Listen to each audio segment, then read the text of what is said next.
You are now listening to the Someone's Favorite Productions podcast network.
Hey, happy Halloween, and welcome back to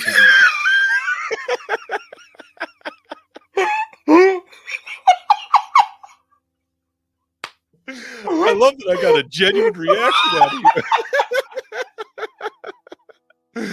Oh, that was all worth it. All right, that's the show tonight, everybody. What the fuck? Oh, that was amazing. I'm so glad you did not get to see me put these on as we were counting down. Welcome back, everybody. All right, I'll take these off. This is so stupid. Oh, that was great. Hello, happy Halloween. Hope everybody's doing well. Welcome back to the Disconnected. I am Ryan, and with me for the first time on any Reconnected, Krit from KritPick Productions. Oh my god, welcome, it's me. Sir. Hello. Oh, that was incredible. I that is going to be a moment that will live in infamy, and that was the very first Reconnected for Krit. That's amazing. So stupid. Oh, that was great. So first off, how you been? This is the first time. How do you feel about doing a live one of these? Good. I think I'm super tired. For anyone that doesn't know, it's 1:30 in the morning. I woke up especially for this. I've booked the day off work so I can just crash after this is done. Yep. But yeah, I feel good. I think.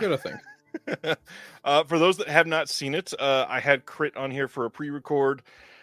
A few months back now. We spent a long time talking about all of the M. Night Shyamalan films right before Trapped came out to discuss our favorites, to rank them, and to make everybody feel that we are idiots for really enjoying his films. And it was a damn good time. But the big thing is, if you've never checked out Krit's channel, link in the description below. Please go check it out. He does amazing visual essays and film analysis that everybody should have on their watch list. It is great stuff. And I genuinely am honored to have you here tonight. So thank you for doing this. Oh, thank you. I feel really honored. I still love M. Night Shyamalan. No one can deter me. And honestly, I love him more since seeing Trap. I have seen Trap, I think 3 times now. Wow. And I will see it one more time before the end of the year. So it's absolutely fantastic. Funny enough, this is what I was going to try to start our episode with. For those that have seen it, and we had our long conversation on Shyamalan, I would love to hear your overall thoughts, other than I've seen it 3 times. What do you think of the movie? Obviously, we'll stay away from spoilers since it's brand new for people. Of course.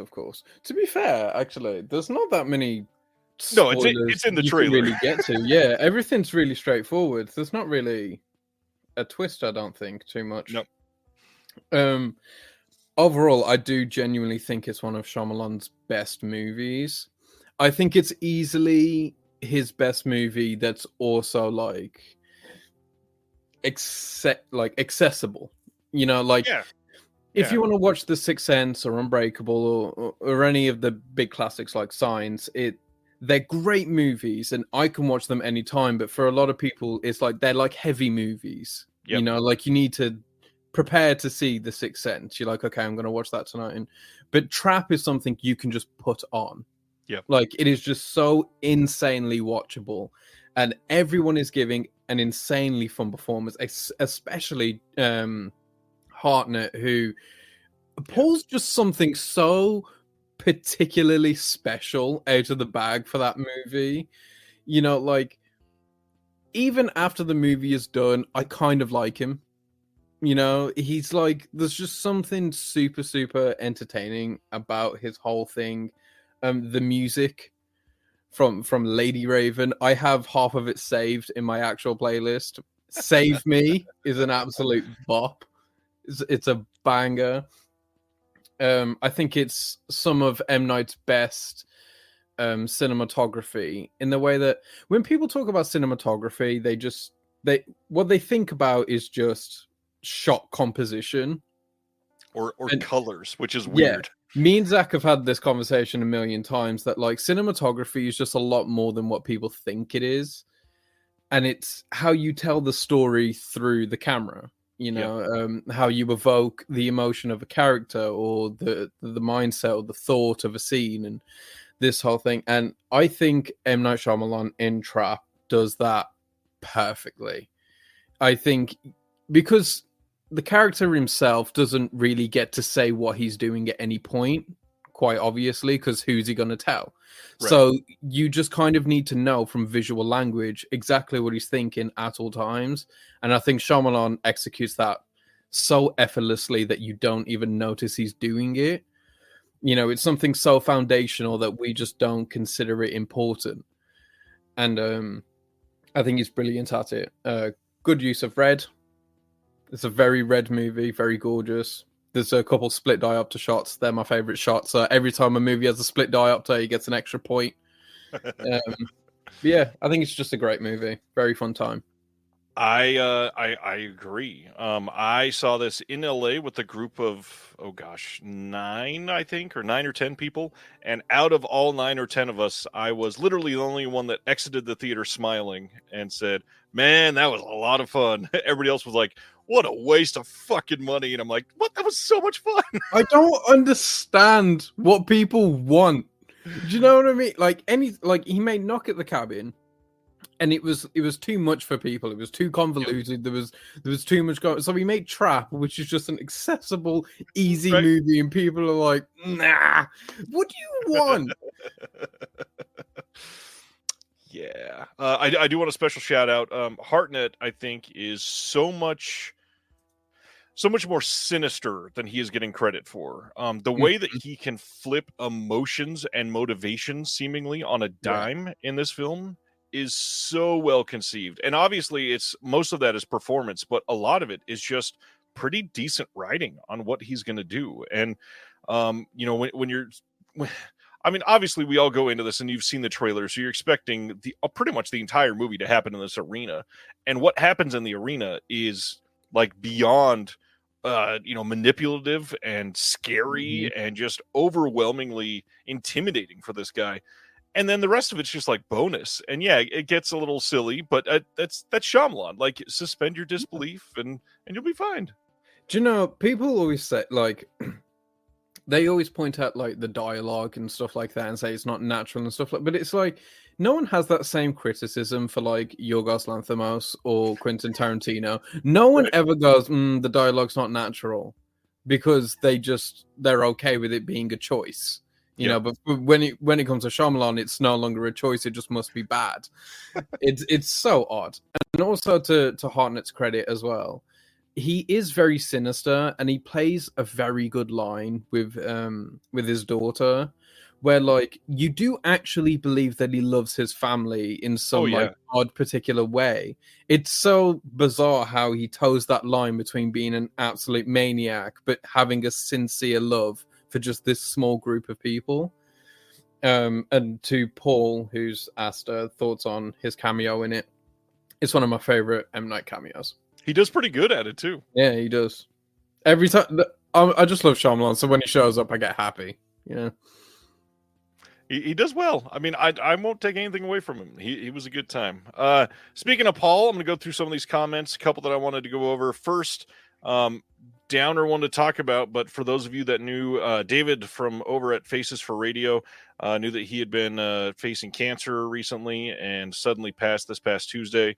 The family started a GoFundMe to help with some of that, so please give to that if you can. You can find the information all over Instagram. I believe I shared it yesterday or maybe late the day before, not sure.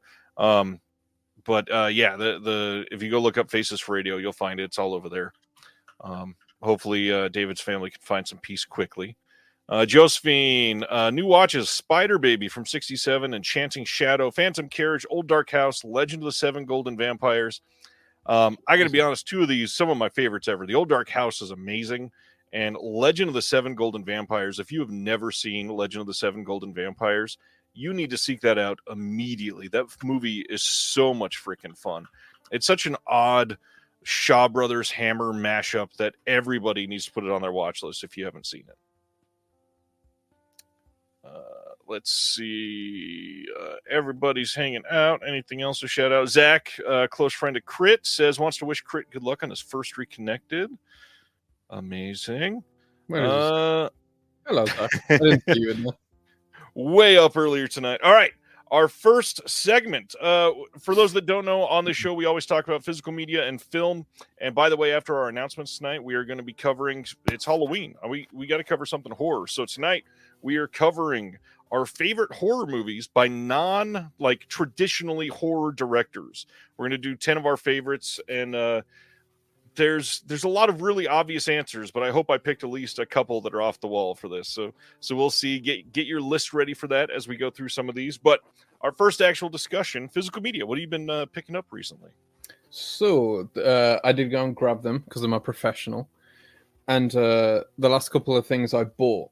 Right, let's go through. We got 5 things. So we got 1, Bodies. Nice. Yeah, this is like in the same vein as Trap, weirdly enough, where I think it is super clever, it's super well written, super well acted, but its greatest attribute is that it's just easy. Like I can put on Bodies at any point and have a good time. It's just such a reliably fun movie. And it's also one of those movies where, like, if I have someone around, I can put this on whether they've seen it or not, and I know it's going to land well. So, yeah, love that movie. Great movie. Then we got the Criterion for Cat People. Ah, nice. Yeah. Never seen it. Have always wanted to. I look at clips of this all the time. It looks like one of the most gorgeous movies I've ever seen. And it also came with a poster, which is always a bonus. I love getting a poster. Then we got The Boy and the Heron. Ah, nice. Yeah, this came like pretty high on my my top 250 or whatever last year. I happen to have it right next to me. Oh, nice. Yeah, it's really, really gorgeous. It's one of my favorite Miyazaki's by very, very far. I think it's easily one of his most mature movies. I mean, a lot of Miyazaki movies have like mature themes, but this just felt very mature in a different way. We'll end on that. And then we have American Psycho. 1, because I was surprised I didn't already own it, and 2, because me and my girlfriend were doing this 31 Days of Halloween thing where I was showing her a horror movie every day that she hadn't seen. And she hadn't seen American Psycho, so I bought it specifically for that purpose. And she loved it. Nice. And finally, we have the Chucky Complete 7 movie collection. Because I was going to do a video on Chucky, which I actually ended up doing, which is rare for me. And I watched every single Chucky movie, ranked them, reviewed them. It's a great, great series. I really love all the Child's Play movies. So, that's everything that I've picked up recently. I actually just covered Bride of Chucky on another show like last week. Fantastic movie. Love that movie. My stack here is going to be probably the same as a lot of you, but 3 that I am beyond excited to have. 3 that I never thought that I would be holding in my hand. And the fact that they're all 4K is insane. We've got the Criterion 4K of Gummo, which Nice. incredible cover on this. Yeah, that was gorgeous. Of course, you can probably guess the next one. Happiness, still wild that we got Nice. this from Criterion. And then finally, one that I don't know how I didn't do it. I was this close to buying the UK release. And right after that, we got the announcement for All of Us Strangers coming on 4K from Criterion in the US. And we just had a flash sale. And so in the last week, that's what got here. This is fantastic. Criterion kind of killing it this year with titles. I feel like they've done very well. Obviously, I wish they would step up on some of their special features again, but hey, I'll take at least good titles rather than bad titles and no features. Yeah. Plus, I'll take posters. Yeah, that would be swell. I do like a poster. So recent watches. You talked about showing 31 horror movies. What have you been watching recently? Do you know, I was talking to Zach about this recently, but I've seen I've seen just under. Well, I can actually give you. I've seen 81 movies this month. So God damn! Somebody, Brendan was just saying you saw 65 this month, and I thought that was impressive. 81, is crazy. 81 movies. So it's like, to say what have I recently seen is a bit of a difficult thing to decipher. But let's highlight a handful then. Yeah, we'll go with like very recently. I rewatched The Craft, which is one of my favorite horror movies ever. Just absolutely beautiful. I'm like such a simp for that like mid to late 90s, early 2000s like horror. Yep. I really love all of that stuff. Everything that was pretty much inspired by Scream. The Craft wasn't. It was like slightly, but it was the same year as Scream, but it came out a couple months before. But yeah, just that whole era was absolutely just. There's something tangible about it, you know, and I really liked that. Halloween Kills, because we finished the month off with the Gordon Green Halloween trilogy. Halloween Kills is one of the best slashers of the 2020s. It is absolutely incredible. When I first watched these a year ago, I knew that people didn't really like Halloween Kills. Right. But I didn't know why. So that was allowing me to just go in unjudged and figure out. And I really enjoyed it. And then I had to ask Zach and then research like why people didn't like it. And when I was reading why people didn't like it, I was like, this is stupid. This is so dumb. Like, people are like saying it's over the top. It's a slasher movie. What are you talking? It is a slasher movie for a character that's been alive since 1978 and killing since then. The movie's called Halloween Kills. And you're surprised that he killed on Halloween? And then there's like a whole commentary on like there's an escaped mental patient storyline in that movie, and people thought it was unnecessary, and it's like the backbone of the trilogy. It's like the entire point. But you know, whatever, I digress. Yesterday I watched Deadly Friend. Oh, okay. Yeah, I absolutely adore Deadly Friend. Absolutely, like I love Wes Craven so much. He's probably my favorite director. Just behind Shyamalan, I would say. Wow. Yeah, it would be like Shyamalan, Wes Craven, and then maybe Sam Raimi. I love Wes Craven. And Deadly Friend is such a banger. It has my favorite horror kill with the basketball and the head explosion. Yes, Deadly Friend is the one with the basketball. Just phenomenal movie. And then also yesterday I watched back-to-back A Nightmare on Elm Street. Perfect movie. And The Silence of the Lambs, a perfect movie. Yeah, I was actually saying to Zach about Silence of the Lambs. It's one of those movies that you hear about so often about being perfect. You know, it's a perfect movie. It was the last movie to win the Big Five at the Oscars. And all you ever hear about that movie is how flawless it is. So it's easy to just kind of dismiss it in your head as like, yeah, Silence of the Lambs, perfect movie. And then you watch and you're like, man, every shot in this movie is perfect. Like, it's insane how good it is. It's ridiculous. That and the two leads. Well, I mean, Jodie Foster is obviously incredible, but the fact that Anthony Hopkins is so effective in so little screen time is amazing. I will say that though, like, because obviously the takeaway from that a lot for most people anyway is Anthony Hopkins as Hannibal Lecter, but the fact that Jodie Foster shares the screen with him pretty much every single time he's on screen and handles her own. You know, it's not like she's getting outperformed at every moment. You know, she's right there with him in every bit of dialogue. It's super impressive. It's a big deal. Mine for this week, this was a weird week, but I am going to shout out all three that I can talk about. The first one showed my wife for the first time ever. I've got the slipcover here. The Crow. Nice. The real one. Yeah, we watched that with my mom on Monday night. And what's going on, Bob? Nice to see you here. She was all in. Like, obviously, The Crow just oozes style the entire time. And it's so much fun. But, I mean, the movie is really great. It's if you have not seen The Crow in a long time, highly recommend you revisit it. It seems, I don't know, so many people look at it as cheesy because of what it birthed, but it's not. Like, everything about it is so much fun to just kind of let yourself go and just hang out for an hour and a half and just live in that world. And not to mention all of the character actors in that movie. It is so crazy how many people are in that movie and then make so many of your favorite movies for the next 20 years. It's wild. Anybody that's afraid of a little camp, a little cheese, go home, look at a wall, think about yourself for a minute.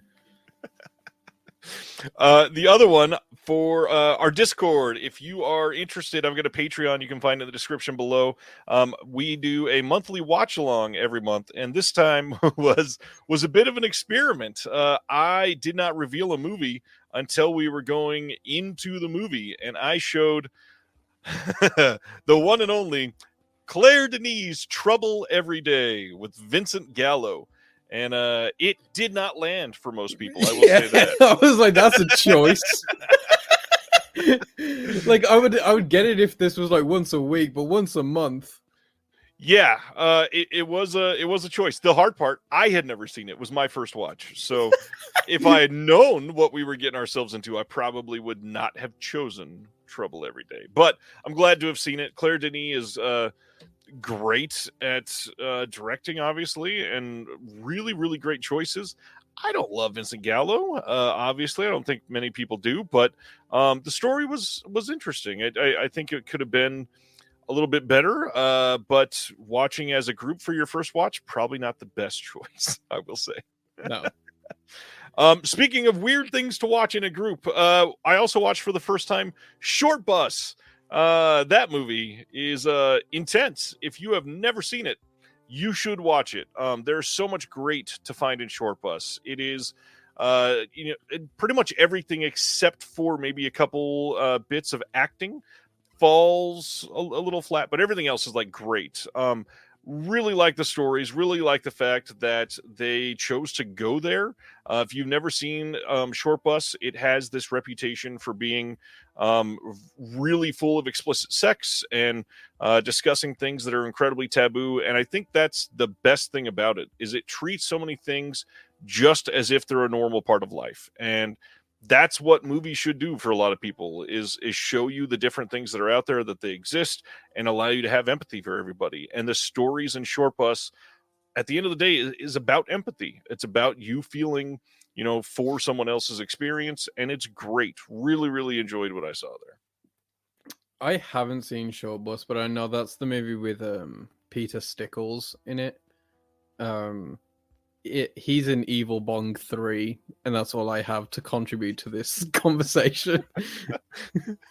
Evil Bong 3. What a touch point. Sibner says you sound like Andrew Garfield. Is that a compliment or an insult? Well, it's complicated because I don't think I do. I'm just British, but we're from very different places. So to me, we sound very, very dissimilar, but I'll take it. It would have been nicer if they said I look like him, but yeah, I'll take what I can get, All right. So as usual, we're gonna be having a film discussion after our announcements, but we do have a little bit more than last week to cover. Last week was a shockingly short week of announcements. This week is a little more average. It's still slightly below average, but we got some to cover. Are you Have you fucking with been me? paying attention? Eager to talk about them? Yeah, I've been paying attention. A little less than average is a bit mean, I would Well, say. what's crazy is before these last 2 weeks, we were averaging about 65 or 70 announcements a week for a while. Oh, okay. Well, okay. Consider me lucky then. Next week, we are probably going to have like 85, I'm guessing. Wait, hold the press. Someone just said I look better than Garfield. Now, I love a lie as long as it makes me feel good. So, thank you. Oh, man. All right, let's get into our announcements. First one, very exciting, I think. December 31st, out of the UK, Treasured Films is releasing King of the Ants on Blu-ray. This is Stuart Gordon's King of the Ants from 2003. This says, Sean, a young house painter, has no direction or attachments in his life when Duke, an acquaintance, hires him to spy on and then kill a man who threatens the shady business dealings that Duke and his employer Matthews are engaged in. Sean agrees, but for a price. After haphazardly carrying out the gruesome task, Duke and Matthews renege on paying Sean his blood money, and so begins a game of cat and mouse between killers and hitman. Who will go further to be king, the immoral or the amoral? Treasured Films. Had you seen anything from them before? Checked out any of their titles? I don't think so. I didn't recognize the label until I saw this. So, I don't think so, no. This is only, their 8th title announcement or something like that. Okay. So they're still fairly fresh. They've been putting stuff out for about 2.5 years, but they've really only been picking up in the last few months here. But their limited edition is what this is going to be. It's got a double-walled slipcase with new artwork, an illustrated booklet with new writing by Michael Doyle and Graham Skipper. For those that don't know, Graham Skipper, he's been in a bunch of movies you've probably seen, but also he was very close to Stuart Gordon, so I'm glad they got him on this. If you get it from the website, you get the Ant Queen magnet that they have and a poster, and then special features, new commentary with Nathaniel Thompson and Troy Howarth. We got an archival commentary with Stuart Gordon, George Wendt, and Chris McKenna. Another commentary with the writer on this one. And then looking back on King of the Ants retrospective documentary with Charlie Higson, George Wendt, Chris McKenna, and David Michael Latt. That's pretty rad. And then Charlie Higson speaks on King of the Ants. And we got Bobby Johnson on scoring King of the Ants, and then an interview with the producer, Duffy Hecht. Quite a lot of good stuff. This seems like a pretty fun release. Yeah, absolutely dense as well. So many special features. Yeah, this is a good one. And for those that have never seen, I actually probably should have shared this over Criterion. I happen to get my my first couple titles as a Treasured Film subscriber. This is their release of nice. The Island.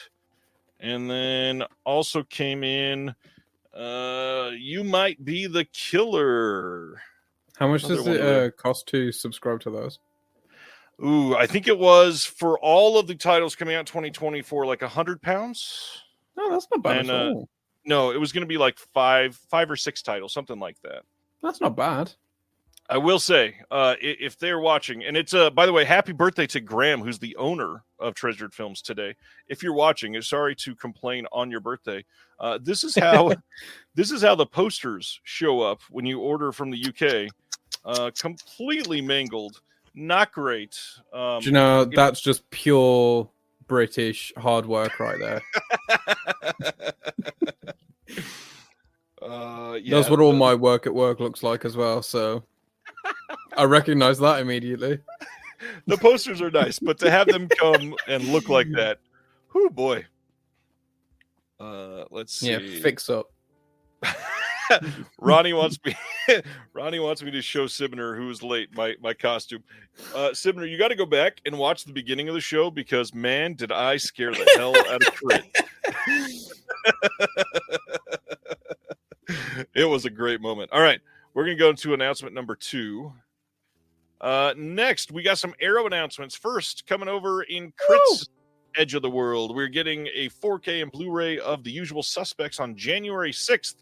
Careful, that's a dangerous day. This one's going to have a bunch of I should not have said that. This will have a bunch of archival extras. We've also got, let's see, this is a 4K restoration from the OCN approved by the cinematographer. I believe it's the same as the Kino. They might have done slightly more to it, but I would guess probably not. They do have a collector's booklet with new writing by Barry Forshaw, which is pretty rad, but a lot of these extras we have seen previously. So, yeah. I mean, I love Arrow. It's probably my favorite boutique label that's readily available to me, other than Criterion. So I do pick up a lot of the Arrow stuff. Yeah. How do you feel about Usual Suspects, Crit? Let's hear your unfiltered opinion here. Hoping you wouldn't ask. This is a movie that everybody loves. Oh, Kaiser Sose, but I don't care. It's fine. It is so okay as a movie. It has like 2 good scenes. I would say like the lineup scene is really fun. I love the lineup scene. It's funny. I like that it's just an amalgamation of all these takes that they couldn't really use because no one was taking it seriously, and it just worked out very well. I love that Benicio del Toro just kept farting the whole time. And I guess the final walkaway scene is cool, but the greatest contribution of this movie is that Scary Movie was able to parody it with Doofy, and that's the best I can give it. Yeah, this is a good movie. The hard part for me is, first off, there's no rewatchability for this movie. I don't feel like it's better the second time at all. And once you know the film, I don't think it's the same way. However, I do also think it's a bit overrated. But your first time, I bet it's a pretty entertaining watch still. I just think that the final twist is stupid. I don't like the reveal of it at all. It's like, because the movie itself is good, like it's fine when you're going through it, and then the reveal happens and you're like, oh, this movie sucks, man. It's terrible. I get it. All right, next, January 13th in the UK and January 14th here in the US and Canada, we're getting a 4K and Blu-ray of Incubus from 1966. This has been known for a long time as a cursed movie because 2 of their stars killed themselves, and the director insisted on filming in Esperanto, and it failed to get distribution because of that. Almost got lost in a fire, and a bunch of other things. But we are getting a 4K of Incubus. Wild. New commentary by David J. Shaw, author of The Outer Limits. A couple different archival commentaries. So you got 3 different commentaries on here. And then newly filmed interview with Stephen Bissett, who's great at what he does.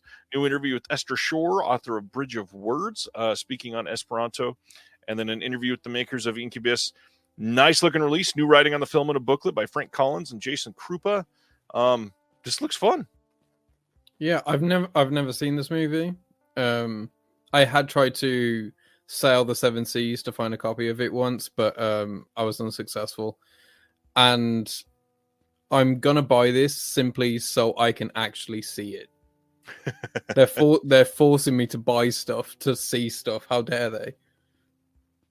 Darn. Yeah, this is mostly just exciting that we can actually see that this is real finally. But that's a good reason for physical media. Love it. Next one is one that they've been teasing for a bit. January 20th in the UK, January 21st in North America. The Cell on 4K and Blu-ray. And this, speaking of stylish films, The Cell. This is by Tarsum Singh, who also did The Fall, which is coming on 4K in 2025 as well. This will have an illustrated collector's booklet with new writing by Heather Drain, Mark Edward Hook, Josh Hurtado, and Virat Nehru. This is going to have on disc 1 the film and extras on 4K. It's got the theatrical and director's cut of the film. Both of those will have Dolby Vision. New commentary with Josh Nelson and Alexandra Heller-Nicholas. Another new commentary with the screenwriter Mark Protasevich and film critic Kay Lynch. 2 different archival commentaries, so 4 commentaries altogether. New interviews with Tarsum Singh and Paul Laufer.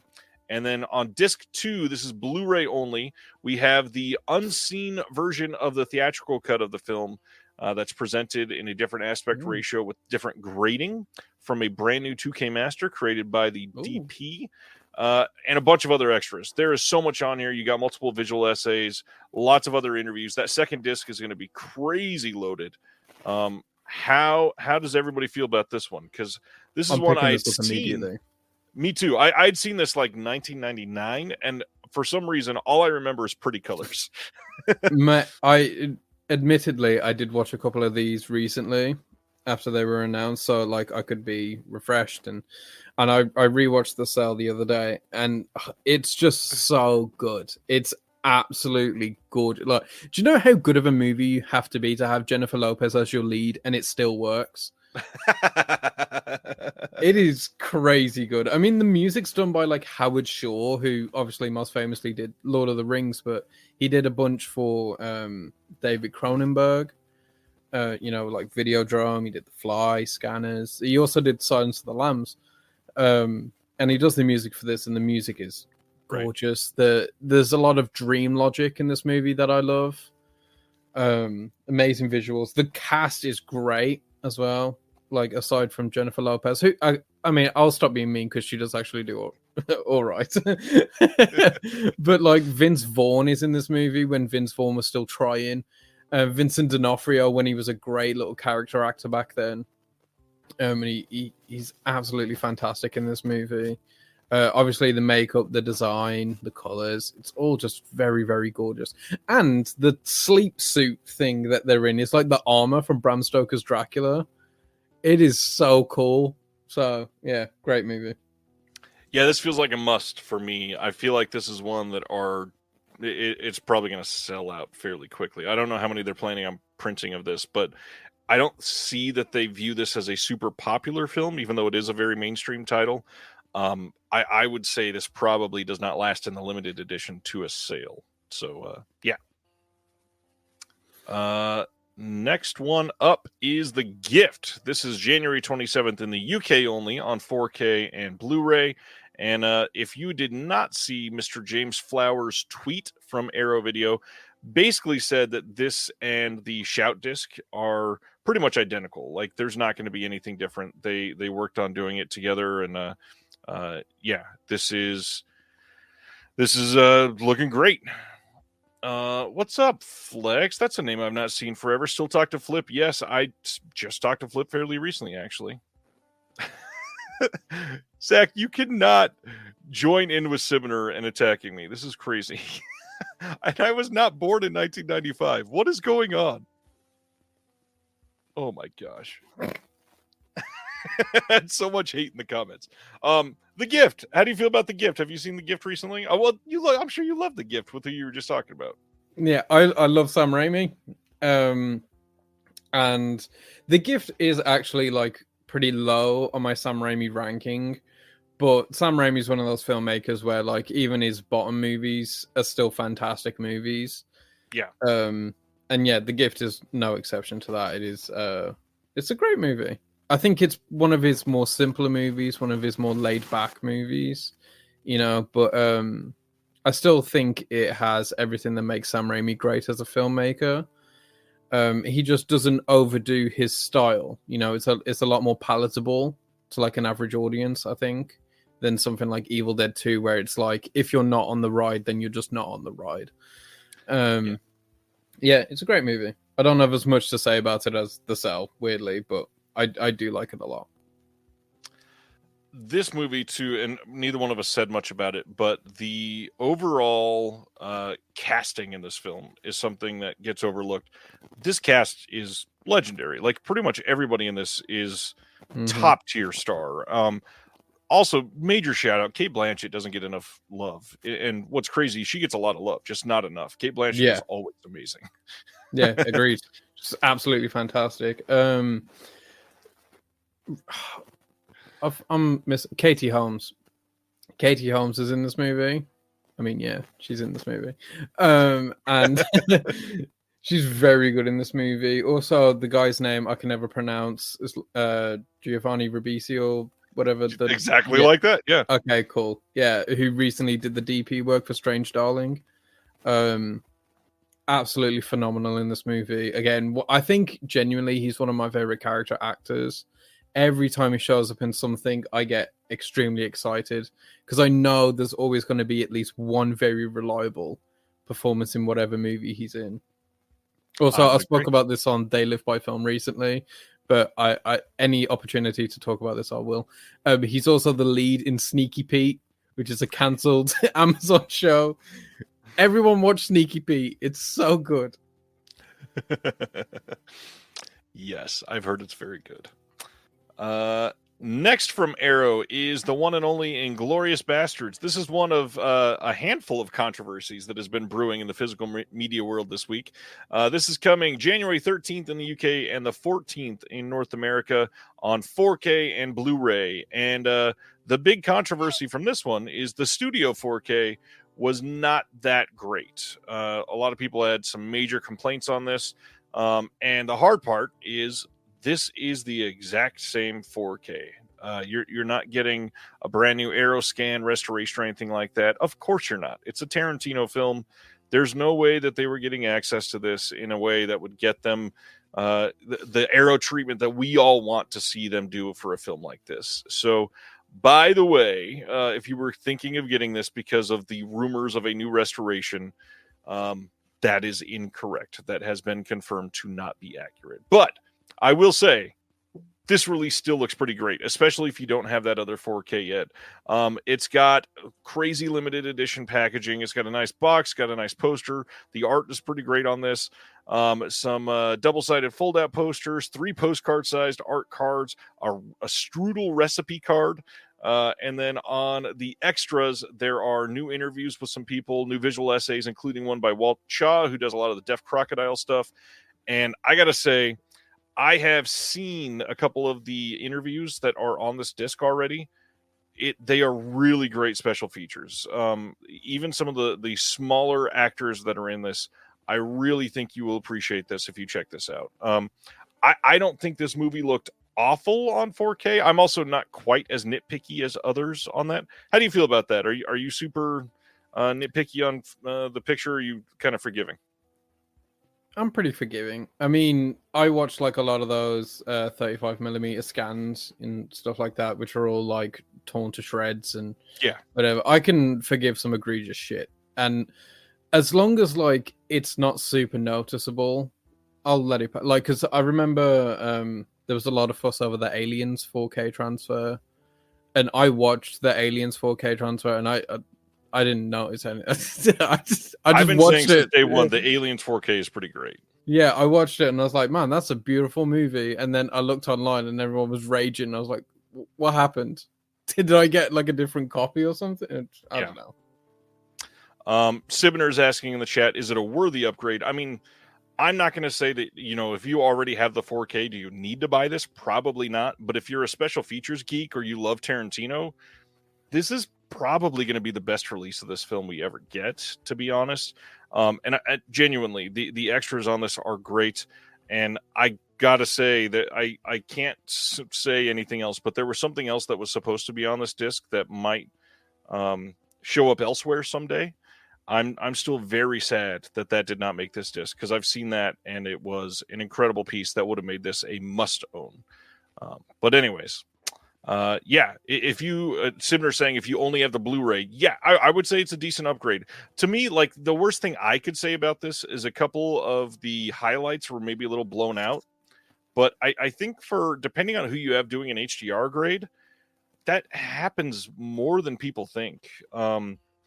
There are, some things where it looks like they think brighter means better colors, and that's certainly not always the case. If you love this movie, this is probably worth getting. That's it. Last one from Arrow. January 6th in the UK and the 7th in North America. Rampo Noir from 2005. I only know, I think, 2 people that have seen this, and they both said that this is amazing. I'm dying to see this. This looks incredible. Probably the title I'm most excited about from the January announcements. We get a new commentary on here by Jasper Sharp and Alexander Zalton. New interview with some of the directors. New interview with some of the artists and some actors. A bunch on here. I mean, not much to say. This looks like a great release. This looks like, to me, like a quintessential classic Arrow release. This looks great. Yeah, I'll pick it up. It's very beautiful. I've never seen it before. I know it stars Tadanobu Asano, who's fantastic in everything that he's in. So I will pick it up when I see it. Craig from Def Crocodile says 99% of my HDR grading notes are too bright. Amen. Exactly. Staffino says, Ryan, I'm guessing you're covering VS in a couple hours. No, but only because heads up, VS announcements are not coming in a couple hours. Those are coming tomorrow at noon Eastern, not midnight Eastern. They threw us for a loop this year. Usually it would have been in September. And this is a different thing. And since it's because the first of the month, all of their stuff comes out at noon. Yes, it will be happening at noon Eastern tomorrow. And then I'll be posting all those announcements as usual. Michael is asking, anyone know if the Criterion sale starts tomorrow? I don't think it does. I think, if anything, it will start next Friday. They usually start on Fridays. And I think because the first is a Friday, they delayed it 1 week, but I'm not entirely sure. Don't take my word as gospel. I've not seen any word confirmation spread yet about it starting already. That's it for Arrow. Speaking of Def Crocodile, don't want this to get lost in the shuffle, but last Friday, they also announced their newest title. This is The Outcast. This is coming at the end of November. You can pre-order this now from the website, defcrocodile.com, from Diabolic, from everywhere. The limited deluxe edition comes in this gorgeous pencil drawing hard box, which I think looks amazing, but even better, maybe, is the standard edition. I love the art on the front of this. This looks gorgeous. And then the back here has all of the information. This release is done by the same director of Blood on Satan's Claw. This is Robert Wynne Simmons. The Outcast was just recently released by BFI as well, by the way. This is going to have a new interview with Robert Wynne Simmons, new interview with the composer, Steve Cooney, a new visual essay by Rod Stoneman, who was the former head of the Irish Film Board. And I think it's a pretty good visual essay myself. We got some ultra rare short films on this that Robert Wynne Simmons did. Some of them even showing some random huge stars like Charlton Heston and Michael Redgrave and Peter O'Toole and Sammy Davis Jr. He just kind of hung around and met some stars and got them to do some stuff with him. The inside, we got a 60-page illustrated book with a new essay by Paul Duane and Walt Chaw. This release looks incredible. If you're into this, if you are into the folk horror genre at all, definitely recommend this movie. I loved being able to work on this one. I think people will genuinely like it. And the other part is, if you already have the BFI, this is still an incredible release to pick up because they have pretty much exclusive extras. This has almost everything from the BFI, and then the BFI has, I think, one more bonus interview or something like that. But all of the short films on this release and the visual essay and the interview, none of those are on the BFI. So this is like all brand new stuff. Great release. How do you feel about The Outcast? I'm sure you've never seen it. Well, yeah, I've not seen it, no. But to my not surprised, not many people have. I mean, I literally just searched this on Letterboxd, and 366 people have logged it. Like, so this is probably going to be the best opportunity for most people to see it, I think, in a modern context.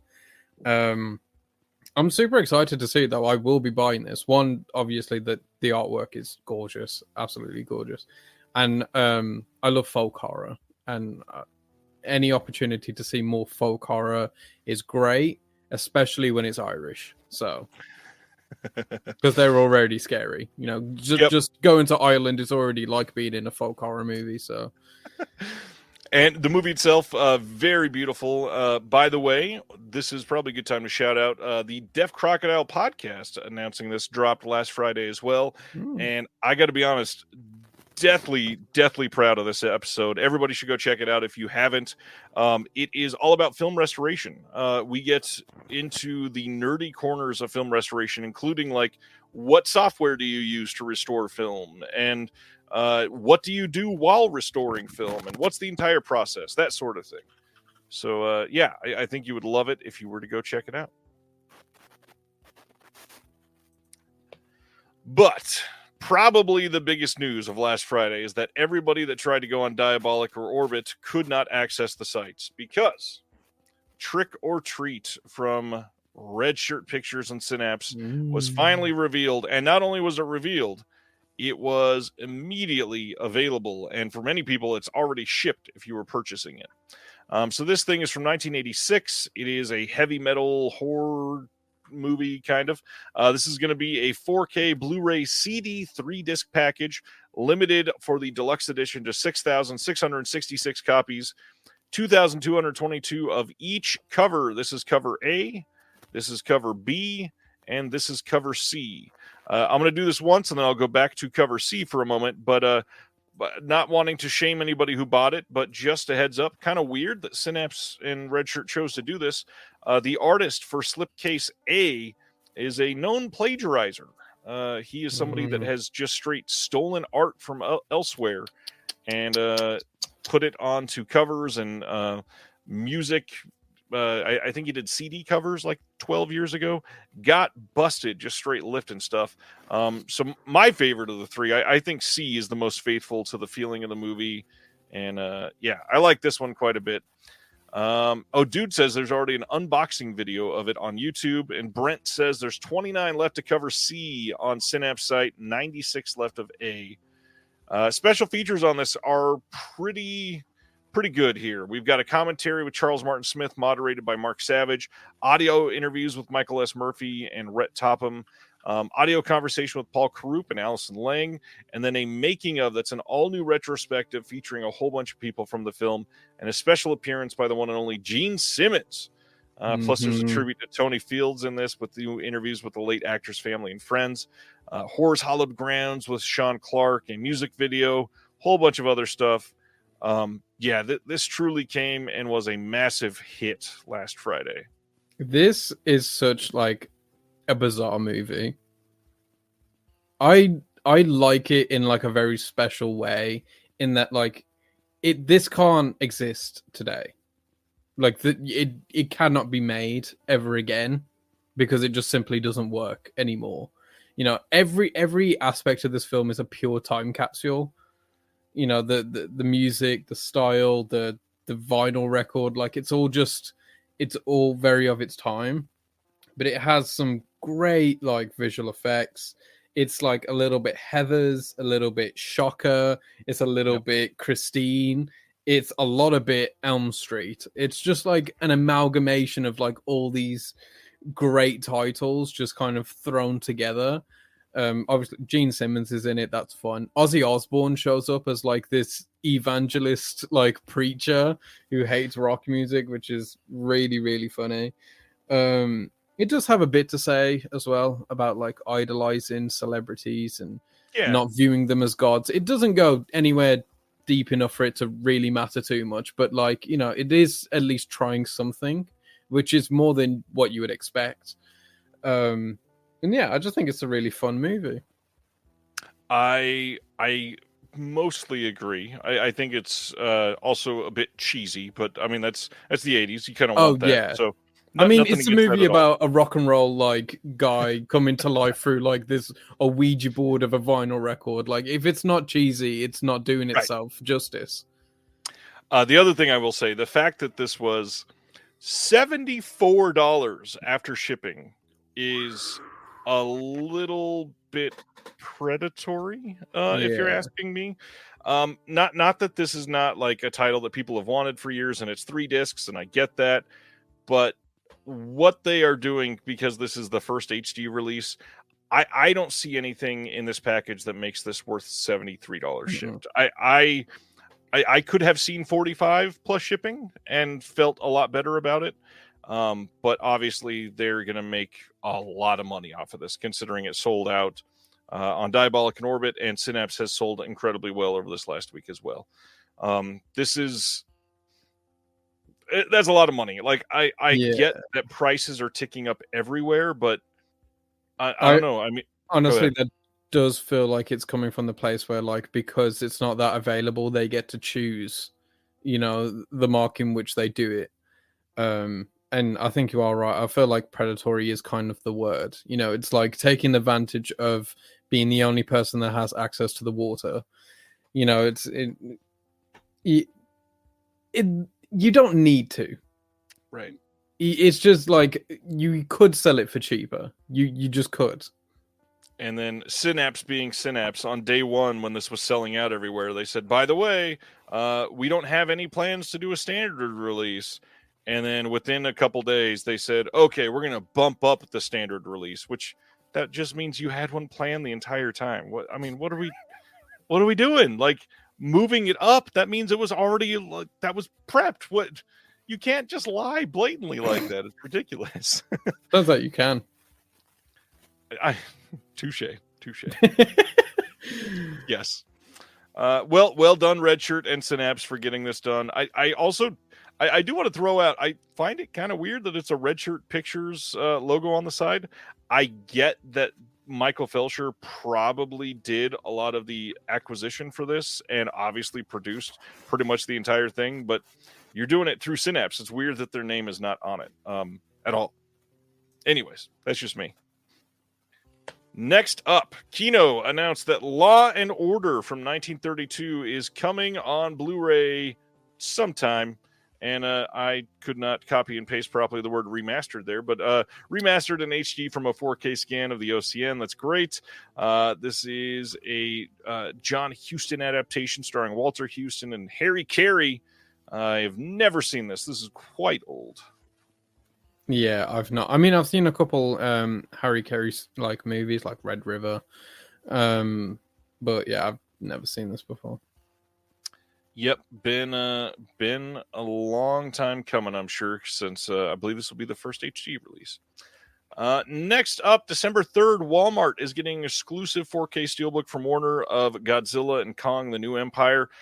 Funny enough, this was the art that was released over in, I think, Italy or somewhere in Europe, and we're just finally getting this art. I know that the first one sold very quickly, so if you are after this, you can pre-order this now, coming on December 3rd. Next title. Have you seen this one? The Count of Monte Cristo. This is coming on December 2nd in the UK from Entertainment and Video. Have not. Damn. I have heard that this is genuinely incredible. Like, a lot of people are hoping that it's the UK foreign picture for the Oscars.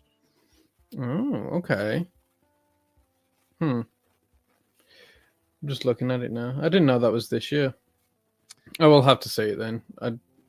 I'm aiming to see basically every movie I possibly can from this year. I'm on 128 so far. So Ooh. I was just talking to my friend Jeremy Long, who is always on the show with me sometimes, and that was a weird sentence. Always on the show with me sometimes. He appears a lot, but he's one of my producers, and I'm doing very well. Like, I've seen, I think, 35 from this year, and that's about 20 more than I normally have. And then he told me his number is like 274, and I was like, God damn it. Jesus. Yeah, this is supposed to be great. I've not heard much else about this other than I read some reviews when this was announced, and it's supposed to be like one of the better adaptations of this. That's silly. The genre for this movie is drama, action, thriller, romance, adventure, and so all of them. It's just an everything. So it doesn't have a genre, basically. It's all of them. Jeez. All right. I see you. Lane. Next up, Kino is releasing a 4K of Undisputed from 2002, Yep. brand new HDR, Dolby Vision, and SDR HD masters from a 4K scan of the 35mm OCN. Just a little movie called Undisputed. What do you want to tell us about this one, Crit? I like this movie. It's not very good, but it's fun. Like, it's one of those movies where everything that you think is about to happen happens. It's not going to subvert you in any single kind of way. The entirety of this film's quality is held up by its cast. It has a great cast. It has like Michael Rooker in this movie as like just a random like guard at the prison. Obviously Wesley Snipes, who was an absolute beast back in this time. Like he was just jacked, and he just looked like a fucking animal. And obviously Ving is so good, who was in The Wild Robot this year, by the way, voices an eagle. Does very well, by the way. It's just fun facts, I guess. I love boxing. Boxing's my favorite sport. But I think this movie weirdly understands the sport of boxing better than most movies I've ever seen, even ones like Rocky and Raging Bull. You know, like the boxing for those movies feels like the clothes that it wears, whereas like this movie really does kind of get it. It understands it. There's like a lot of great little monologues just about boxing in this movie. Like there's one where Wesley Snipes basically says that every fighter loses, you know, whether it's just not your day, whether it's old age, it just happens to everyone. Which is something like I think even boxing fans forget. It's so annoying. Like I'll see like a video of like Prince Nassim or whatever, and it's like, yeah, this guy was so great, and then someone will always comment like, yeah, but he got beat. And it's like, well, yeah, everyone gets beat by someone. Mike Tyson got beat by Buster Douglas, like, and Buster Douglas is like, he's nobody, like, in retrospect, you know, no one's putting Buster Douglas in their top 5 boxers all time. It happens to everyone at some point. You know, Ali got knocked down. So yeah, I just feel like this movie really got the sport on like a fundamental like level. Also, there's a great like little moment where they say, I'm not an athlete, I'm a gladiator. People play baseball, nobody plays boxing. Right. Which I think is like a great little line. Yeah, by the way, Michael, not Mayweather. That's because Mayweather is a wimp.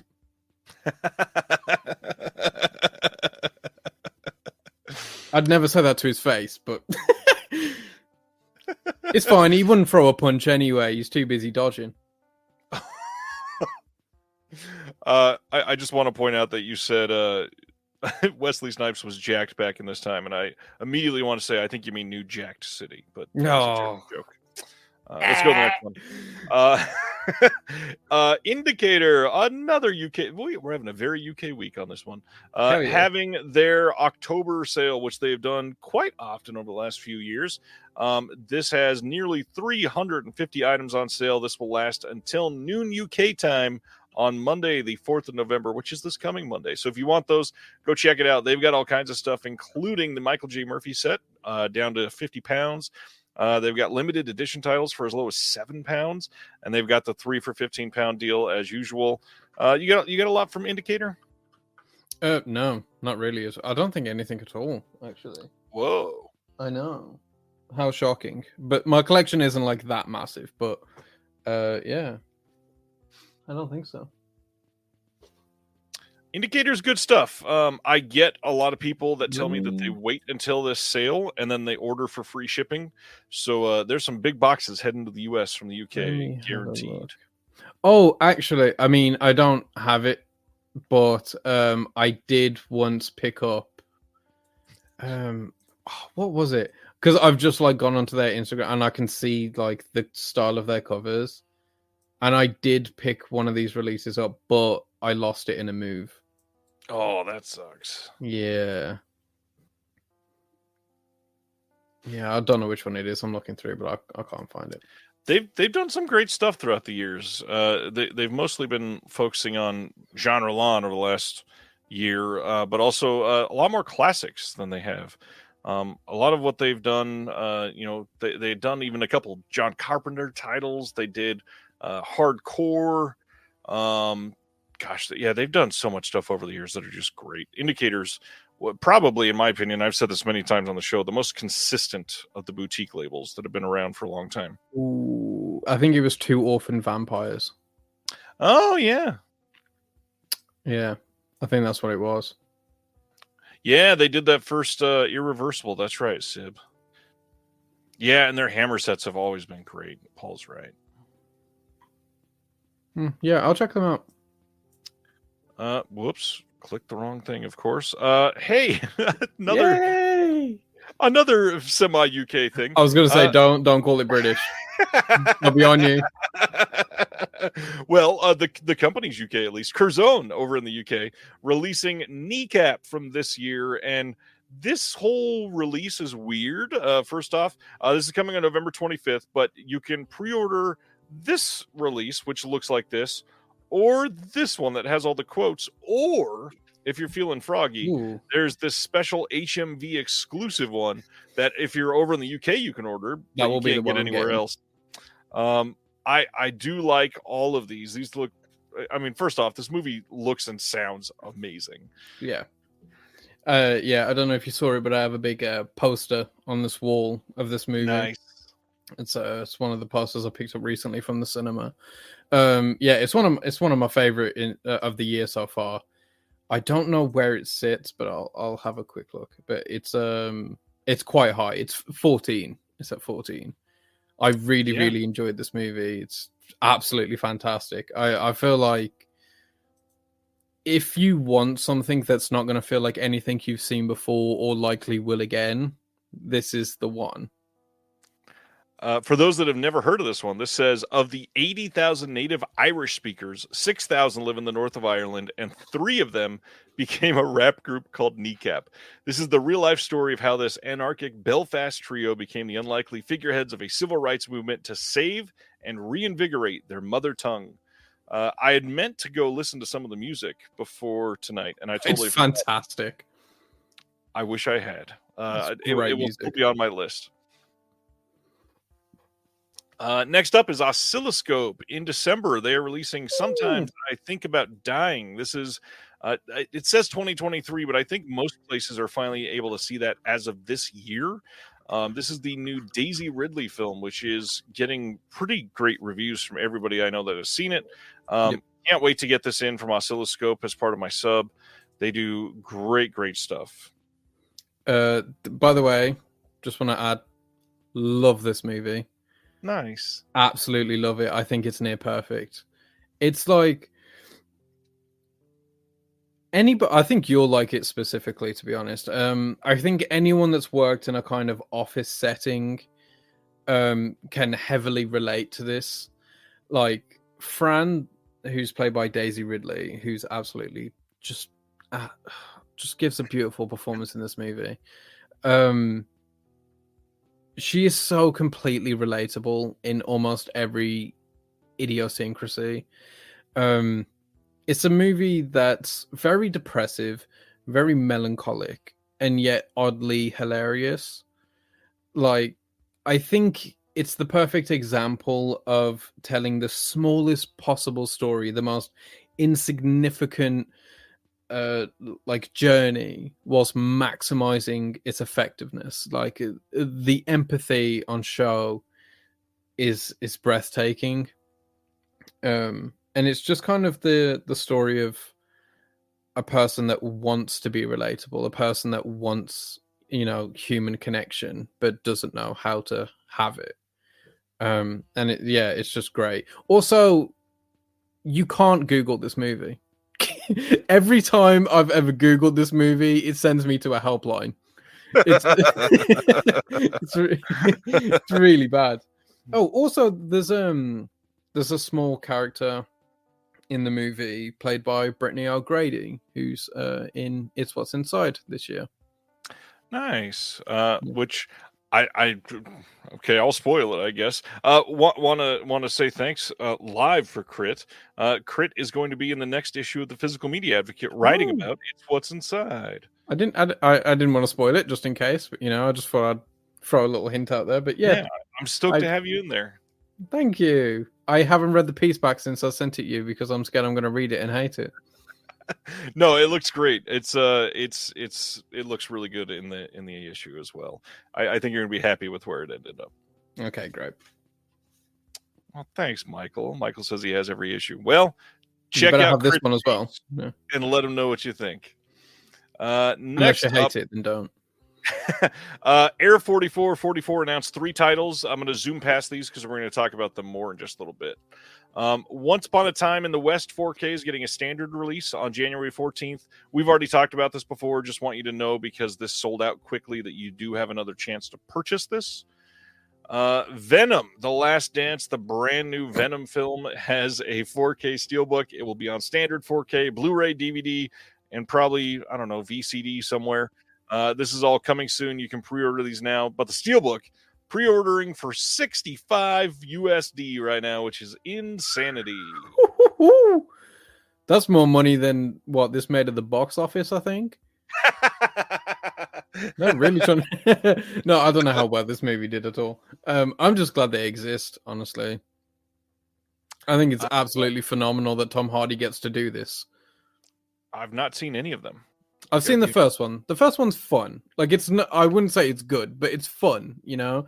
Tom Hardy saves it. It does nothing that Upgrade doesn't do better, but just seeing Tom Hardy ham it up for the camera it's fun. You know, the second one's not very good at all. I don't really like the second one. It has Woody Harrelson, and he does not get the vibe at all. He does not know what's going on that set. But this one looks fun. It looks fun. I haven't seen it yet, but it looks all right. Yeah, and that note on the price, as the couple people have commented there, that's why I think I'm fully out on steelbooks. It is crazy, the prices that are going up. It used to be they would list them at like 50, and then by release date they would come down to about 35, and then even some of the Lionsgate ones, you'd come down to 22, 25. No, a lot of these are staying at the same price and never going down, which is that's just I can't spend a $65 bill on Venom: The Last Dance steelbook. I love steelbooks. The first like top shelf of it, that one is all steelbooks, and it is so expensive. I bought a second-hand copy of Oppenheimer, the 4K steelbook, and the second-hand copy was 65 quid. That's crazy.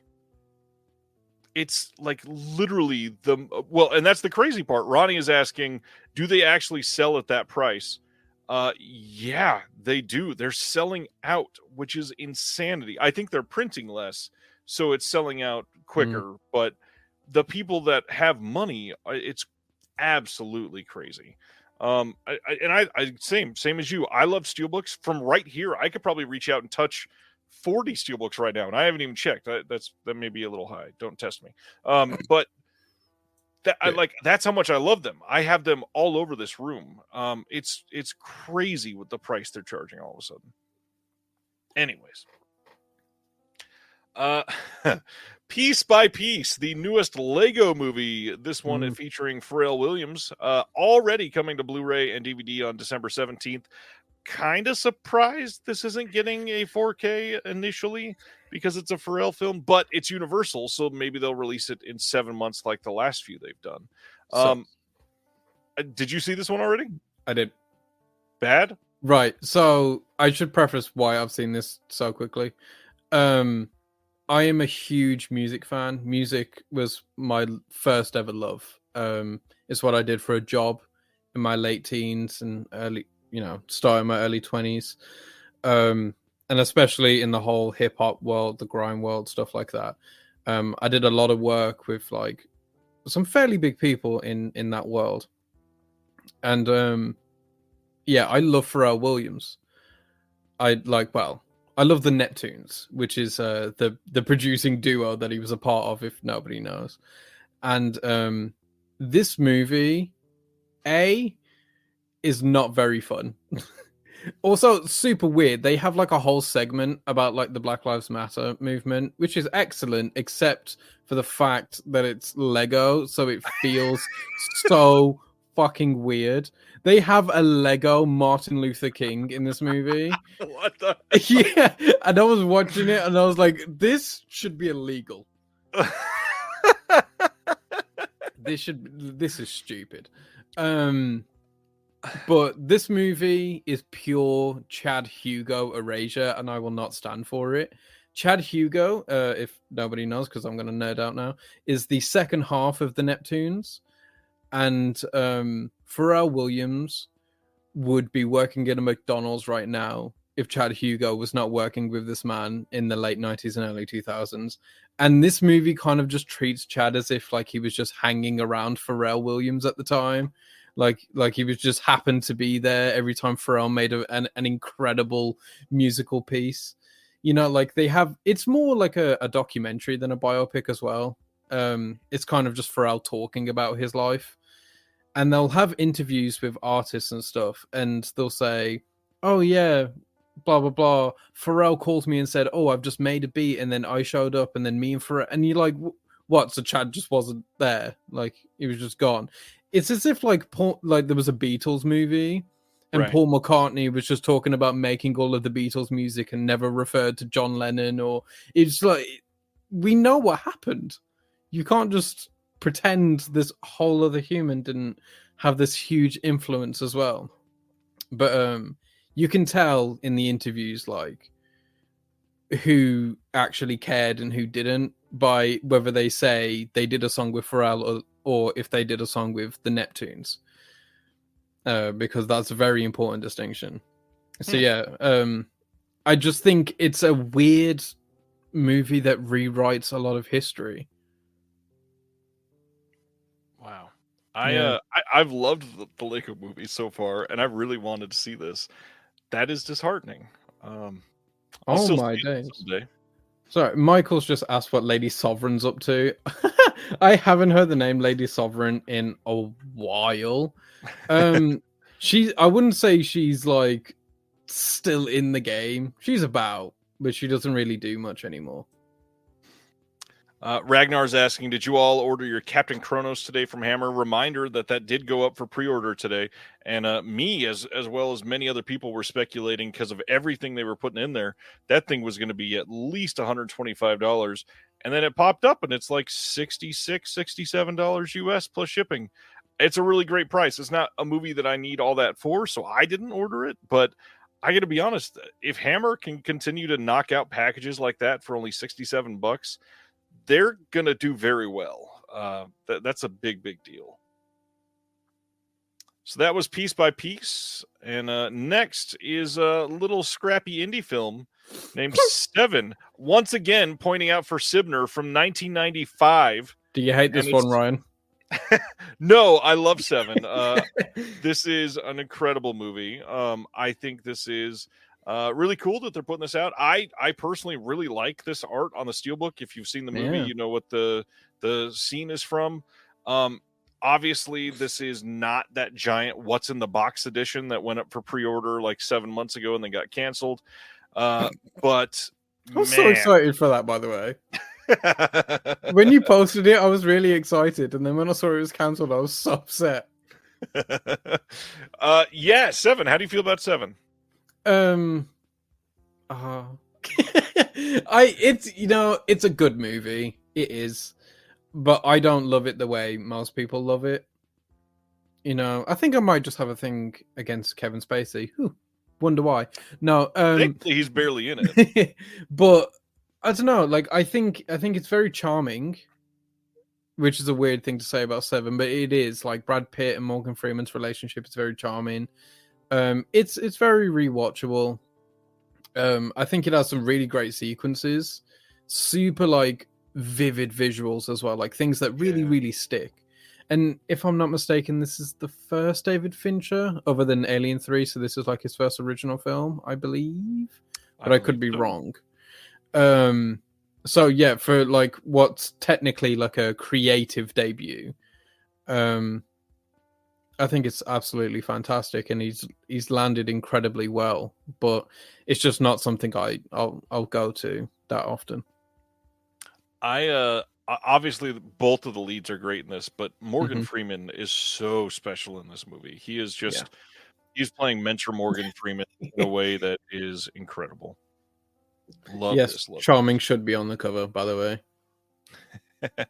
Dustin. Yeah, I this looks like a good release. Coming soon. We don't have a release date yet, but you can pre-order it from Groove. It is not a Groove exclusive, so I would imagine we should be seeing this pop up elsewhere. Also, I know we've kind of talked about this before, but it's really shitty, especially of WB, who's doing this one, to do this whole let's put up a title and announce it with no release date, just see how many people buy it, and then release it someday, and you'll like it. The best thing here, though, there's cover art at least. For a lot of their other stuff recently, you didn't even know what you were buying. They were just like, hey, we're doing this. Do you want it? And I mean, this is a better step, but I mean, no release date is crazy. You essentially just want me to donate $37 or whatever it is to Warner Brothers in the hope to invest in your future. You could not imagine the hatred I have in my heart for Warner Brothers. David Zaslav is like my least favorite person on this fucking planet. I hate them so much. It's annoying. Every time you see Warner Brothers in any kind of headline, it's always something that pisses you off. It's never they never have a good headline. It's true. Although I feel like the UK has better Warner Brothers than the US because of they get all the special edition releases. Yeah, it's true. That's fair, but it's not enough. It's not enough. I want Wiley versus Acme. Release it. Release it. What are we doing here? We don't need another steelbook of 7. We don't need more 7. 7's been around forever. It's like the most available movie ever made. Okay, can we just have? Can At we least have Acme, new please? format? Ugh. Hopefully, it looks good. Yeah, I'm sure it will. The rain is going to look amazing. All right.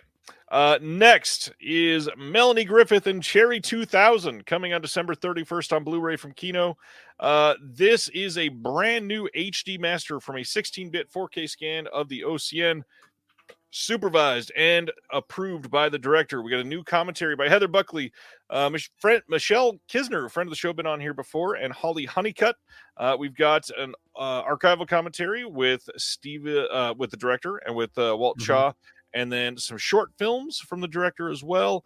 And then there's a second disc, which also includes Tales from Zone 7, an oral history of the making of, plus the Zen of Julie Weiss, filmed interview with the costume designer, Cherry 2000 storyboards, a tribute to Cherry 2000, the making of Cherry 2000, all kinds of stuff on this. I mean, this is a crazy good release. I know a lot of people are going to be after this. This is great. Yeah, I mean, it looks super beautiful. I haven't seen Cherry 2000, but I have seen Steve DeJohn's Miracle Mile, which you're going to talk about later on. So that does incline me to see this movie. Plus, the cover art's awesome. Yeah, I think people will like this. Let's see what is next. I don't think it's Miracle Mile yet. Oh no, it's the big news. Yeah, boy. Seinfeld. Yes, that Seinfeld, the entire series, coming on 4K and Blu-ray on December 17th for the first time ever. That is huge. And if that's not enough, we're going to talk about some more details on that in just a second. But first, Chinatown also getting a standard 4K on January 14th. This sold out very quickly, so you'll have a chance to get that. But Seinfeld, like we said, these are coming in these giant boxes. They are going to be 24 discs each for the Blu-ray and the 4K. There will be special features with commentaries, deleted scenes, bloopers, alternate versions of a few episodes. And then the Blu-ray is formatted in widescreen, and the 4K is in the 4:3 ratio, which most people want. That is the correct original ratio. Yeah, that's what I'd be picking up. And I love that in their press release where they answer questions, they say, by the way, you can also just buy a digital version if you want to own the upscaled versions. You can pre-order these now, but this is huge. This is a title that has never been released in HD on physical media. And for them to make the leap from a pretty great looking DVD to 4K for Seinfeld is going to make a lot of people happy. Hell yeah, I'm one of them. I love Seinfeld, which is weird because I'm 23 and from the UK, but it just works for me. I really like Seinfeld. There's something, again, very charming about it. There are a lot of people, including a couple in the chat, saying sitcoms on 4K is the dumbest thing ever. Chris on Facebook saying 90s TV shows don't need 4K. I'm sorry. It was shot on film. Why? Like, this is going to look incredible Listen, on 4K. I kind of agree, and I'm still going to buy it because at the end of the day, I'm a consumer. I I love Seinfeld. I hate capitalism, but I can't help it. You know, you can only hold off your hatred for so long. You know, you can hate capitalism all you want, but then they waggle that 4K Seinfeld over you. You know, and I'm right back, baby. Yeah, this is. I get it. It's a silly choice, but also the people that love Seinfeld are the nerdy ones that love 4K. Like, that's kind of the end of the day. And honestly, so the whole aspect ratio thing, that's kind of why I get what they're doing here. The kind of people that would buy the Blu-ray are the ones that would complain if it was in 4:3 because there was black bars. Yep. And the people that are going to buy it on 4K are the nerds that will go, "Oh, thank you, it's the correct aspect ratio." Yeah. And so I get why they did that. They'll probably get less complaints this way, but it's also very weird to not put it in the same aspect ratio on both. Yeah, I was gonna say I don't know why they've done that at all. Why would I mean? I guess because the 4K is more expensive, they're just gonna put the better version just overall on the 4K to make people, you know, go there because everyone's evil apparently. But you know, whatever. This is available for pre-order now. I've got the links listed there if you want it. On Amazon, it was listed. I haven't checked today, but it was at $250 when it first went up. Granted, that will likely come down quite a bit pretty quickly. Friends already came down for $150-ish, I think, a couple times. I would not imagine that this is going to be much higher than $150 all that often. And they are going to be, I believe, made on demand. So it's not something that the price is going to fluctuate all that much after it comes down, I imagine, because they're not going to have shelves full of these things. They literally are going to make them when you order it. So not bad. Looks like it should be good. Cauldron is the first thing we're going to talk about. That's going to make tomorrow a very, very busy day. An update from Cauldron says to join them at 3 p.m. Eastern for the Houses of Doom restock, a new Neon Eagle video title, and more. Everything that goes up this Friday is in stock and shipping starting tomorrow. So they have some of the Houses of Doom box sets that will be back. I know that that's already been selling for extra on the secondhand market. They've already said it was coming back multiple times, so don't overpay for that. There will be a brand new Neon Eagle video release coming tomorrow. That will be revealed tomorrow. Their very first title, American Rickshaw, will get reprinted with a brand new slipcase to celebrate it being their first title. The Ninja Terminator box set is going to be back. They've only got a few, but it will be there. There's going to be some sale prices and bundles that you can choose, some catalog titles. Some of these are going to be very limited. They might also be listed on Diabolic, but the sale items will only be on the Cauldron site. This is a big deal. We get a brand new title, and it's going to be a busy frickin' day. Mm-hmm. I'm just looking through their releases right now. They also teased that there was a 4K Blu-ray combo coming from them soon. Not sure what that's going to be, but hopefully we get an announcement on that soon.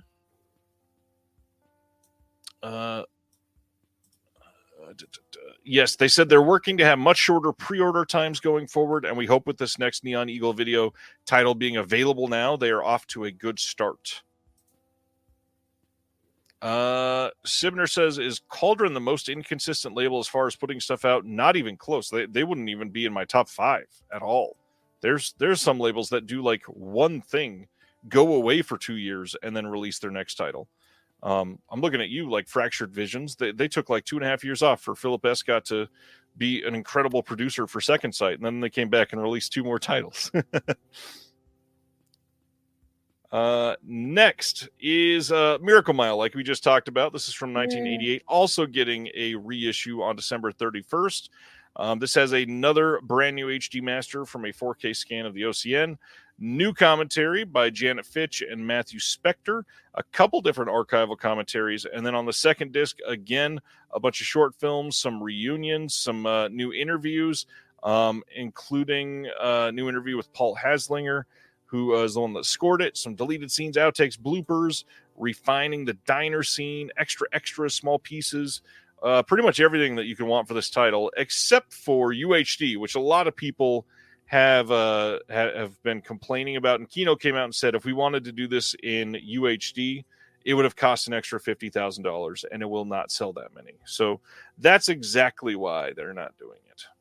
I mean, I think that's completely valid. You know, when I saw that this was getting a release, my first thought wasn't, what? No 4K? Like, I was just kind of happy that it's getting at least a little bit of a nod. Yeah, it's a great little movie. Very self-contained. It feels like very in the same vein as Fincher's The Game. Yep. You know, where like you're not quite sure what's real and what isn't, and whether what's actually happening is really happening or not. And I've always had like a little bit of a problem with the end. I'm not gonna spoil it, obviously, but I've just not. I never loved the end. I don't think it was handled the best, and it also just ends very abruptly. Like it has a decision, and you're like, okay, this is what we're going with, sure. And then it's like, oh, and then credits, and you're like, oh, okay, sure. We didn't want to wrap that up, okay, right? Well, why not? But otherwise, it's very fun. A lot of good performances. You get wrapped up in it very quickly. Everyone is very frustrating. Every single character is just doing the most obnoxious thing they currently could be doing. You know, like one character will be like, stay here, I just need to go and do something. And then that character just won't stay there for some reason. Every time they do the same bit like 5 times. But it is fun. Sibner is asking, what is my top 5 most inconsistent labels, which is an odd question to answer, but I would have to say probably Fractured Visions, Vestron Video. We'll go with Mondo Vision, who was the company that did that giant Velvet Possession box set. They were supposed to do a couple other Schwafskis that have not happened. Still waiting on those. We'll go with Raro Video. It seems like they do nothing for like 8 months, and then suddenly they release like 5 or 6 titles, and then they do nothing again for another 8 or 9 months. And gosh, that's I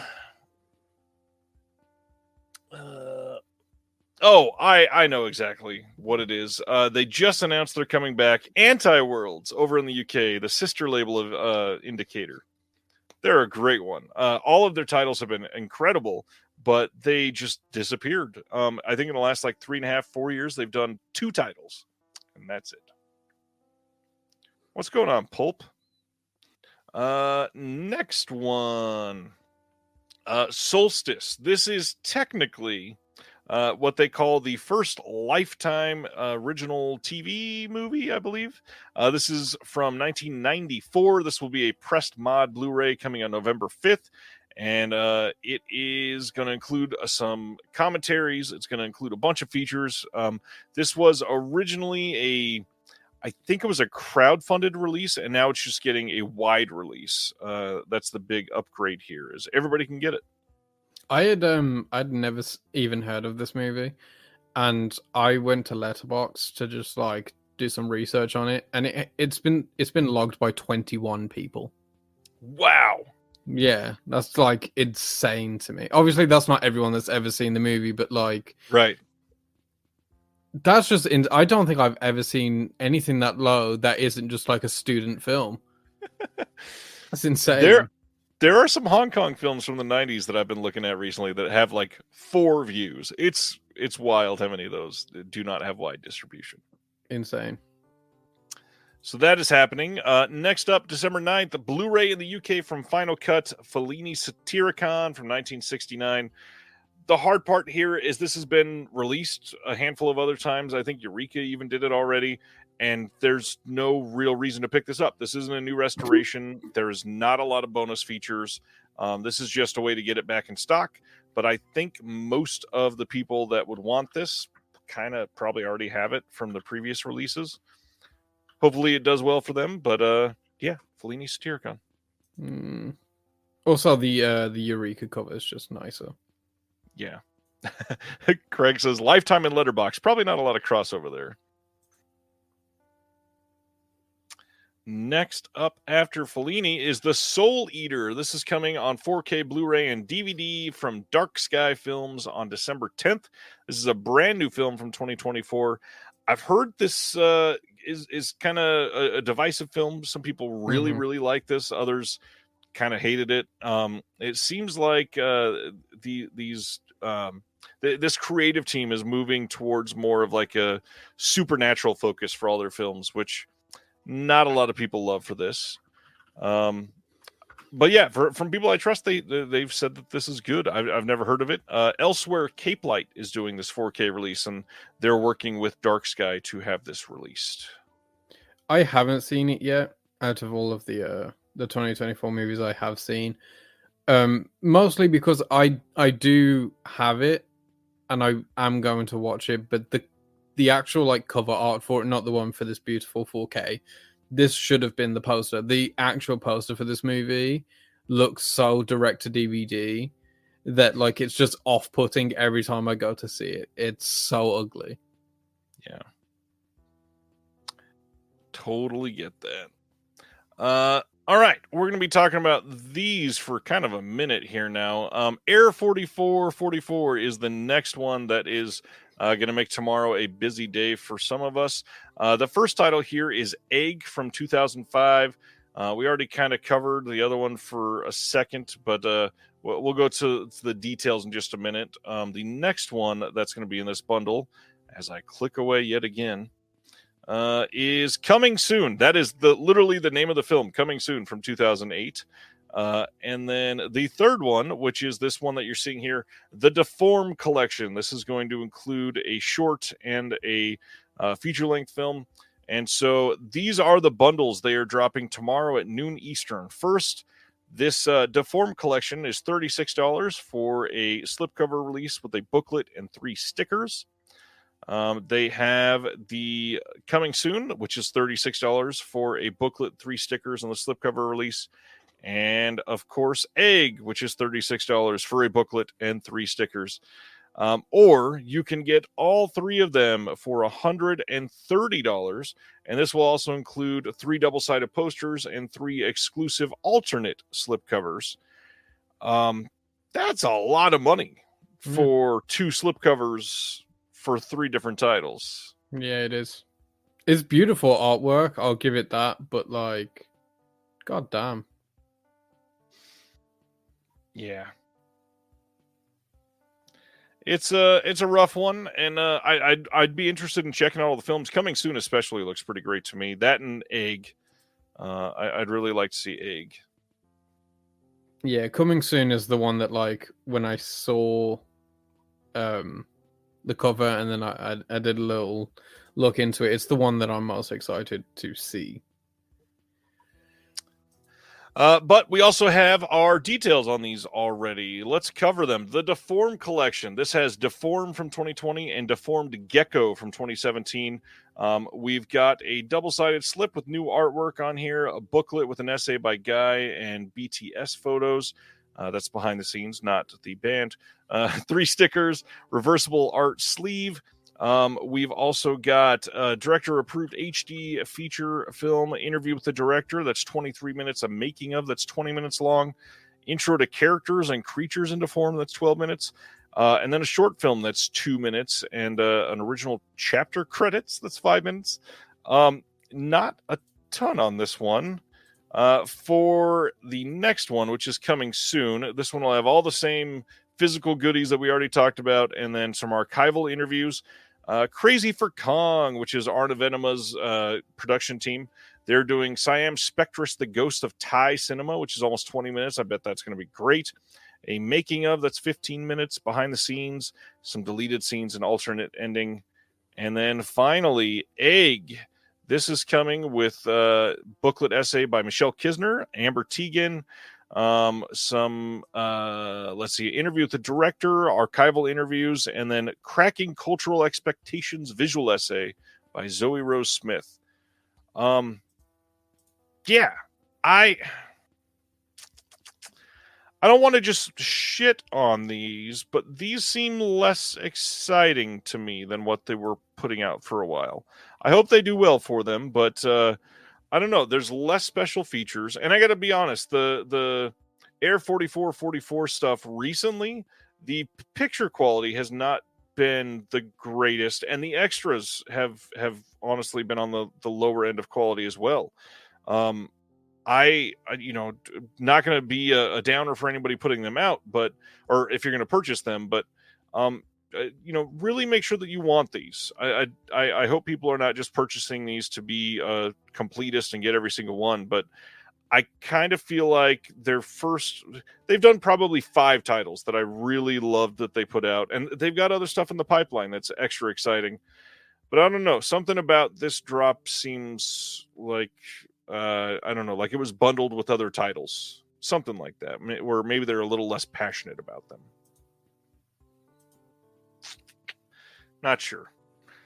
Sibner says, how often do you think boutiques, he specifies in another message, how often do you think boutiques put stuff out because they're passionate about it? And how often is it about finding something cheaper to restore and get the FOMO going?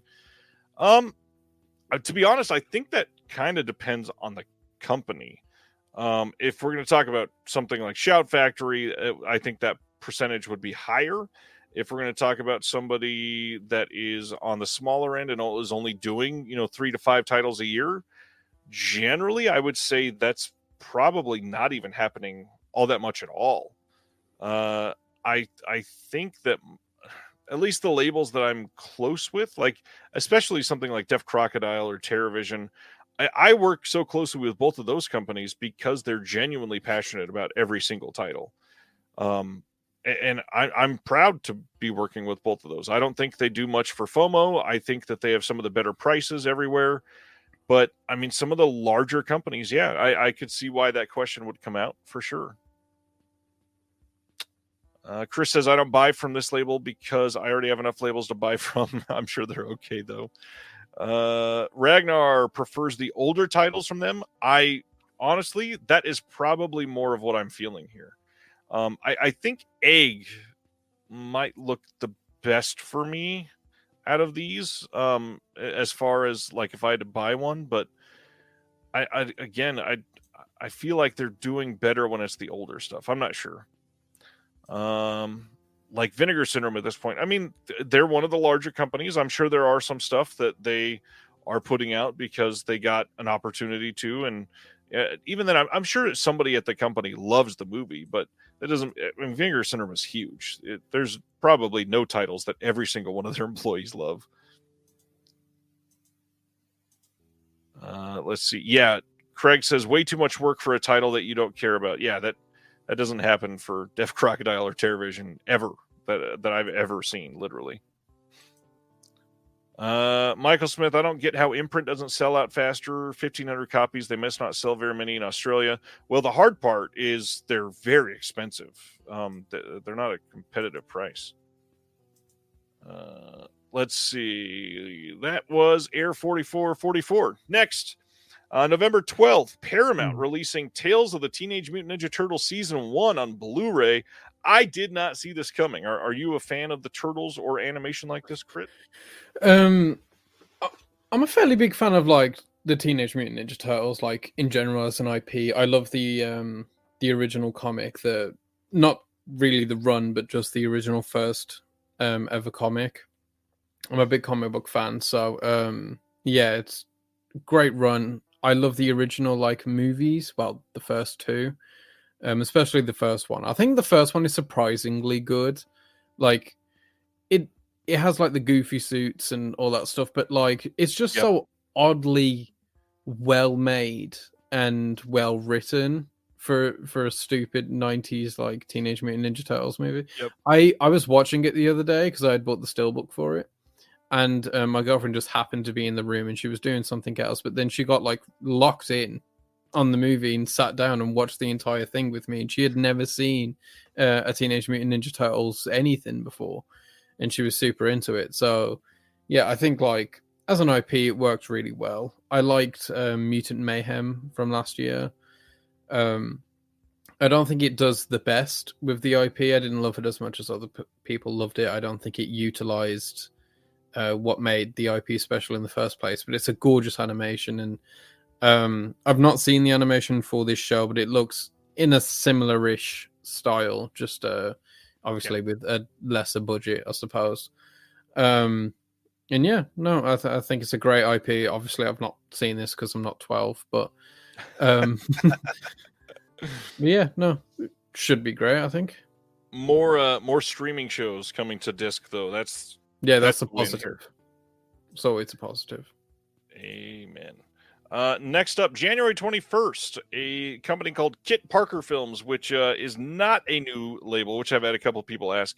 They're releasing a double feature of Apache Rifles and Panhandle as a Western double feature.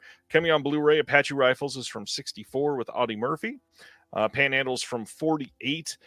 Kit Parker Films has done some restoration work. I believe they've worked with VCI in the past. Not sure entirely what is going on with. I'm not sure if they're like going to be called a boutique or if they're going to be a part of VCI or they're working like that behind the scenes. But there is a severe lack of companies doing some of these old Westerns that isn't Kino Lorber. And some of these titles just wouldn't get releases without them. So I hope people are after these. These are not my style of films. And I don't think they're crits either. No, not really at all. I mean, you know me, I've never, I like Westerns aren't something I wouldn't say that I don't like because I've just not been exposed to them that much. I think most people get into Westerns through like their dads and stuff like that now where like, you know, their dads but my dad was never super into Westerns. Same. So yeah, my dad was always into like action movies. So like Demolition Man was one of my first movies I ever seen and stuff like that. So that's what I grew up on. I didn't grow up on Westerns. So when you like start moving into your adulthood and watching movies by yourself, Westerns seem like this big daunting task to get round to. So I've seen a couple, but like I've heard of Apache Rifles. I've not even heard of this other movie. So I somehow I missed this in the photo earlier. I didn't even see that this said remastered from 4K in here at the bottom. I mean, that's pretty random for this that they got both of these from a 4K scan. I mean, all right, sure. Hopefully they look decent. That's all I'll say. We are on our last announcement. This was announced earlier this year. Berserk. Coming from, I believe, Discotech put it out. But there is a Crunchyroll website exclusive steelbook here. And just like we were just talking about with the prices, it is much more expensive than the other release, of course. And they were all in on the FOMO. This is only going to be printed once. It's not going to be reprinted at all. So if you want, get out there and buy it now is what they're trying to say. But it's something like $65, $70, something like that. I'm not super into anime. We haven't talked about anime. Are you into any of that? No, not really at all. I like obviously some Studio Ghibli movies, I suppose. Like I showed The Boy and the Heron at the top of the this live. But honestly, no. I think as a child, I was super into like Pokemon and Yu-Gi-Oh! But I mean, that was every kid when I was a kid, like. But otherwise, not really. No, I've just never dived into that world. It's not something I'm massively caring about. Michael Smith says, "Who can afford to be an anime fan? Damn, they're expensive." This is true. Mm-hmm. Absolutely true. All right, that takes us to the end of the announcements. And always, in case you forgot what's coming out next week, we share what is dropping next Tuesday in the U.S. at least. We are getting the 4K of Godzilla, White Christmas 4K, We Were Soldiers 4K, the whole I Love Lucy complete series on Blu-ray, Rules of Engagement 4K from Kino, the one and only M. Night Shyamalan's Trap on 4K, finally. Reprint of the Wizard of Oz 4K in a new steelbook. I'm assuming to go off of the hype for Wicked. Is there hype for Wicked? What hype? Yeah. God, that movie looks dog shit. You know, I wanted, like, I love Wizard of Oz. It's an incredible film. I wanted to be excited for this and all that, but god damn it, and I don't mean this as like it looks like a bad movie, which it also does, but it simply looks bad. Like, yeah, it looks like it was shot so poorly. Right. As someone that's trying to be a YouTuber, we need people to stop being YouTubers. We need people to stop trying to be we need gaffers. Okay. Yes. We need DPs. We need more people in the industry working on lighting, on color, on set design, because this movie looks dookie and it costs like it costs a country. It's ridiculous. Oh man, that is so true. Escape from New York 4K steelbook from Shout Factory next week. The 4:30 movie from Kevin Smith is releasing next week, and if you want the 4K, you got to buy the steelbook, of course. And what's funny is that one's reasonably priced. It's not $65. It's fairly normally priced. Shout out to Kevin Smith. South Park, not suitable for children. Another streaming event coming to Blu-ray. Bluey, seasons 1 through 3 coming to Blu-ray. 1982, Greatest Geek Year Ever from MVD Rewind. Strange Darling, we mentioned that earlier as well, coming out. Blink Twice coming on Blu-ray. Did you see Blink Twice this year? I did, yeah. What did you think of it? I was kind of surprised that it actually took me in. Like, I don't think it was the best movie, but I was surprised that I liked it quite a bit. It's okay.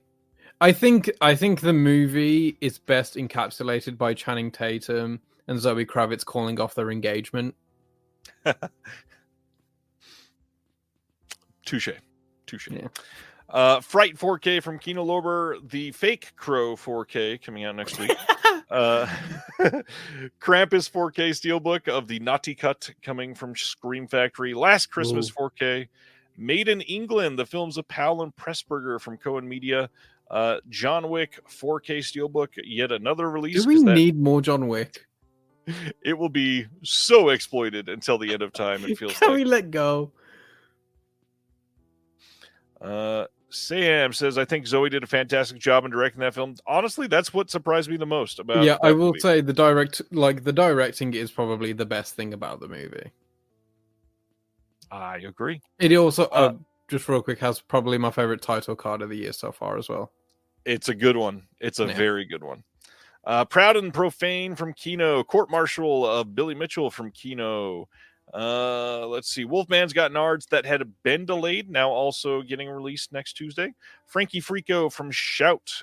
Afraid coming out. What'd you think of Afraid? I'm sure you've seen that one. Nope. No. Avoided it like the plague. I don't care enough. I did the same thing, and I watched it, and the ending is actually unique and made me come out surprisingly happy with it. Okay. I might get round to it like near the end of the year when like the releases have slowed down and stuff like that. This is an odd one. The Planet Earth trilogy is coming out on Blu-ray, even though the other ones have been released on 4K. And they're not doing a 4K trilogy. I don't know.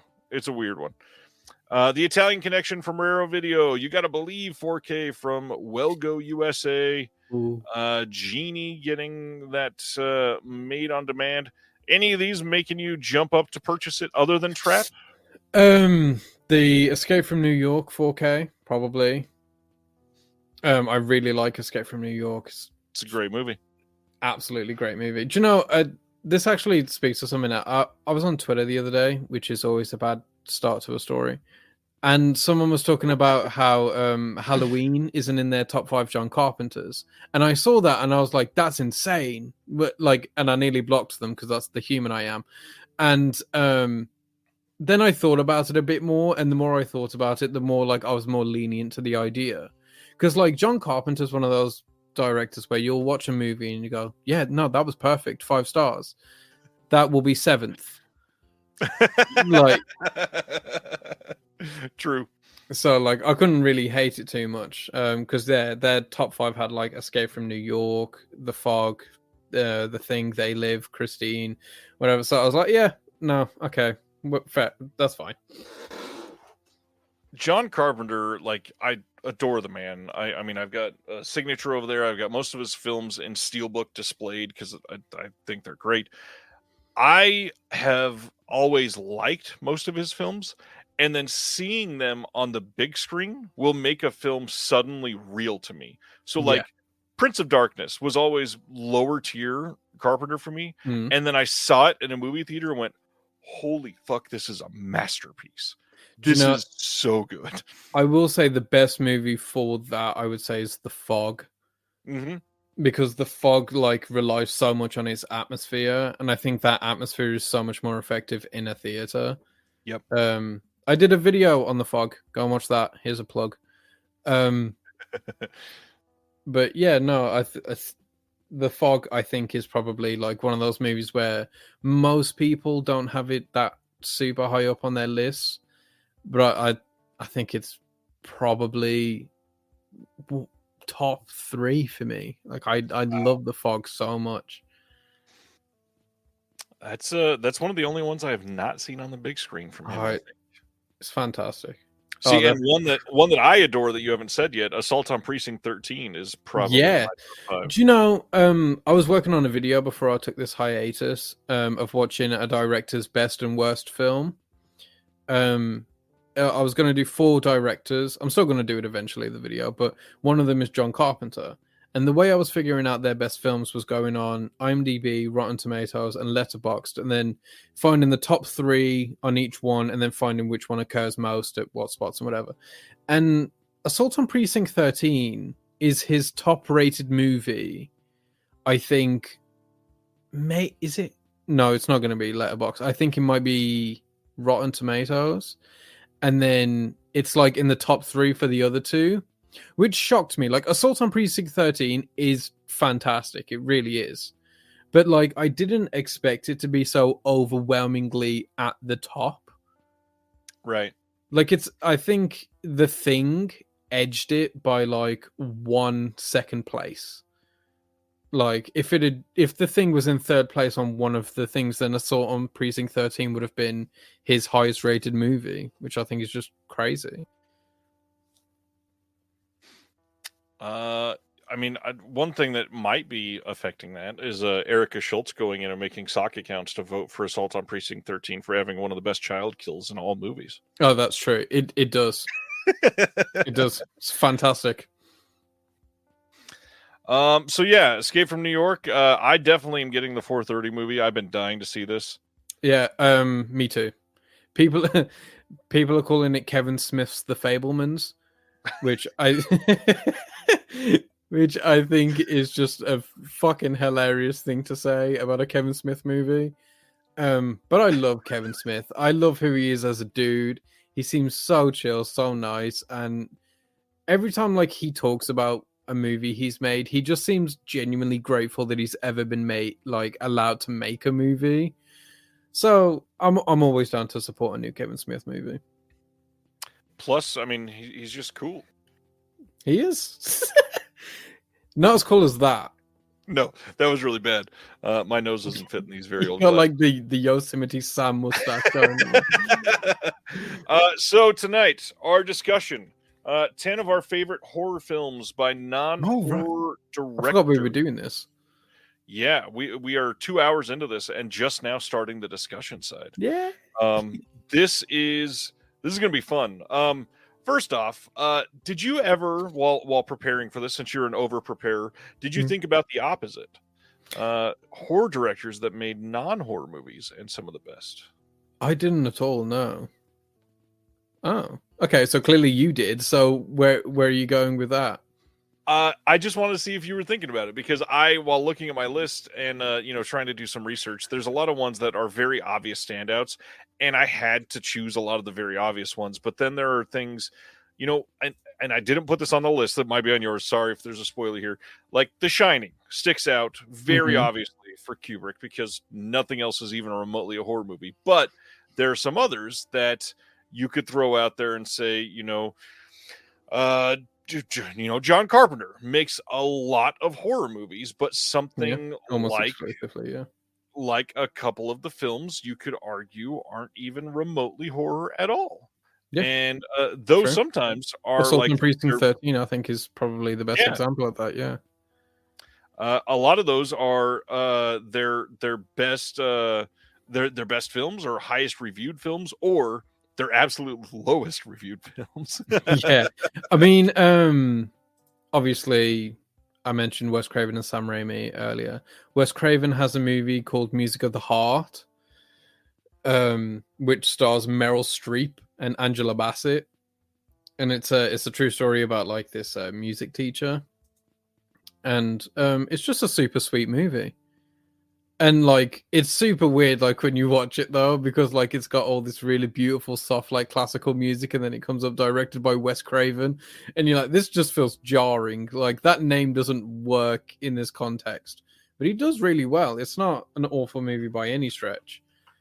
Sam Raimi as well has I mean, people love to say For the Love of the Game, which isn't a great movie, but he has The Quick and the Dead, great Western movie. I love The Quick and the Dead, and Great cast on that. yeah, beautiful cast. And A Simple Plan, which is one of my favorite Sam Raimi movies, and yeah, it's just a straight up drama, like a crime thriller, and it's really good. It's a great movie. Let's see. We got a question. What was the first horror film that got you into horror at all? Oh, sorry. I didn't know you were talking to me. I would probably say Scream. There were horror movies I had seen before that, but I've spoke about this story endlessly. But horror is my favorite genre of movies. So when I was first getting into movies, I didn't like horror really at all, because horror to me was like the Conjuring sequels and all that stuff, which I just didn't care about. But I really liked Matthew Lillard because I loved the Scooby-Doo movies, so I decided to dive into his filmography, and I got to see like SLC Punk and stuff like that. But I got around to Scream, and luckily I'm one of those people that it never got spoiled. I never knew who the killer was or anything like that, so I got into that, and I love that movie so much. I've seen it more than maybe any movie ever, other than probably Jurassic Park. I've seen it on like I've got a little Scream tattoo there on my wrist. Yeah, I love the whole franchise. It's great. It's a shame what's devolved with the Melissa Barrera situation and all that stuff, but yeah, no, it's a fantastic series, and they're very close to my heart. So I'd probably say Scream and The Thing. Funny enough for mine, I had seen a couple things earlier. Like I saw Child's Play way too early, and I saw Carrie way too early. But I have kind of two answers for this. I have one that really made me appreciate these, and then one that made me like hungry for these. And the one that I appreciate is actually one of my answers tonight, so I can't reveal that yet. But the one that made me appreciate it was, we were just talking about Carpenter, was Halloween. My parents had me sit down when I was 8 years old and watch Halloween, and it changed my life entirely. Yeah. I immediately wanted to devour all of these films, and I'm so grateful for that moment. Yeah, no, I think that's very similar to Zach. I know his mother showed him Halloween when he was quite young, and they have like a really beautiful relationship over that movie, and it's just a great movie to have a relationship with someone with. I do think it's a perfect movie, and still to this, like, because people like bring it to the modern context, and they find it funny at times because of Michael and stuff like that, but I think it still works. I think people aren't giving it the time. I would agree there. You ready to get into this? Oh, yeah.